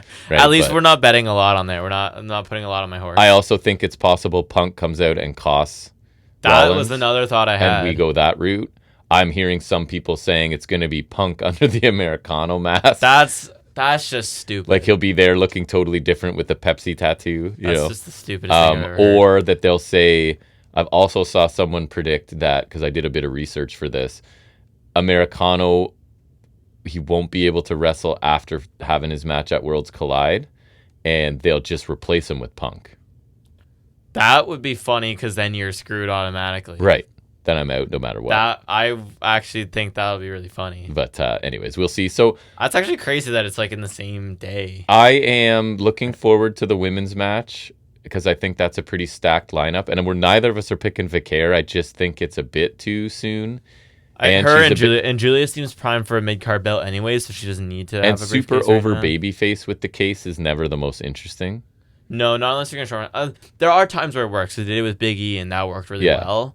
But because the charm of the case is that they're going to cash in when someone's been beaten down and is weak, whereas a babyface looks kind of like not a babyface doing that. Yeah. And then to go RVDs and call your shot, you just look stupid. Because that defeats the whole purpose of having and you're just reducing your chances of winning by saying, I'm going to face a fresh person who can prepare for me months in the distance, right? Yeah. So, I don't know. Lyra Becky, I think, will be a good match. I'm not like super keen on the story. The men's could be fun, right? Andrade's amazing. Penta's amazing. Like, there's some real good talent in there. I remember being short last year, but they had some good spots. Yeah. And then the tag team main event, I think it'll be. I don't care at all. I just think they want all their champions. If it is the main event, I don't want to watch it. I think it'll be main event because they can tease someone coming to cash in. They can keep that anticipation in the audience, right? Actually, I take it back. Even if it's not the main event, I don't want to watch it. And I don't think there will be. Although, again, if the Triple H rumors of he doesn't like Money in the Bank, maybe he wants one. Well, because remember what he did last year with McIntyre and absolutely wasted it? Right. So, maybe. And wasn't he at fault for the 2022 fiasco with Theory? So who do you think would cash in on whom? So if I go El Grande Americano, who's he gonna? Jey Uso. So that kind of hurts my theory because I don't feel like he's gonna. I feel like you could go for Dom though. Yeah, that's true. But But if we're saying they want the cash in on this show, does that make someone more likely? Then Rollins, right? But if they're gonna waste it tonight, it really doesn't matter. I know. So, anyways, not super excited for the show, but we'll definitely watch it, hoping for the best. So we'll talk about that next week. Obviously, we'll probably have that at the beginning of next week's show, unless something stands out and we have time to talk about it before then. But I think that's going to bring us to the end of episode 255. We appreciate you taking some time out of your week to listen to us ramble about the wrestling that we love and like and dislike and consume and talk about it all here. We will be back down here next Saturday for episode 256. And until then, everybody, take care.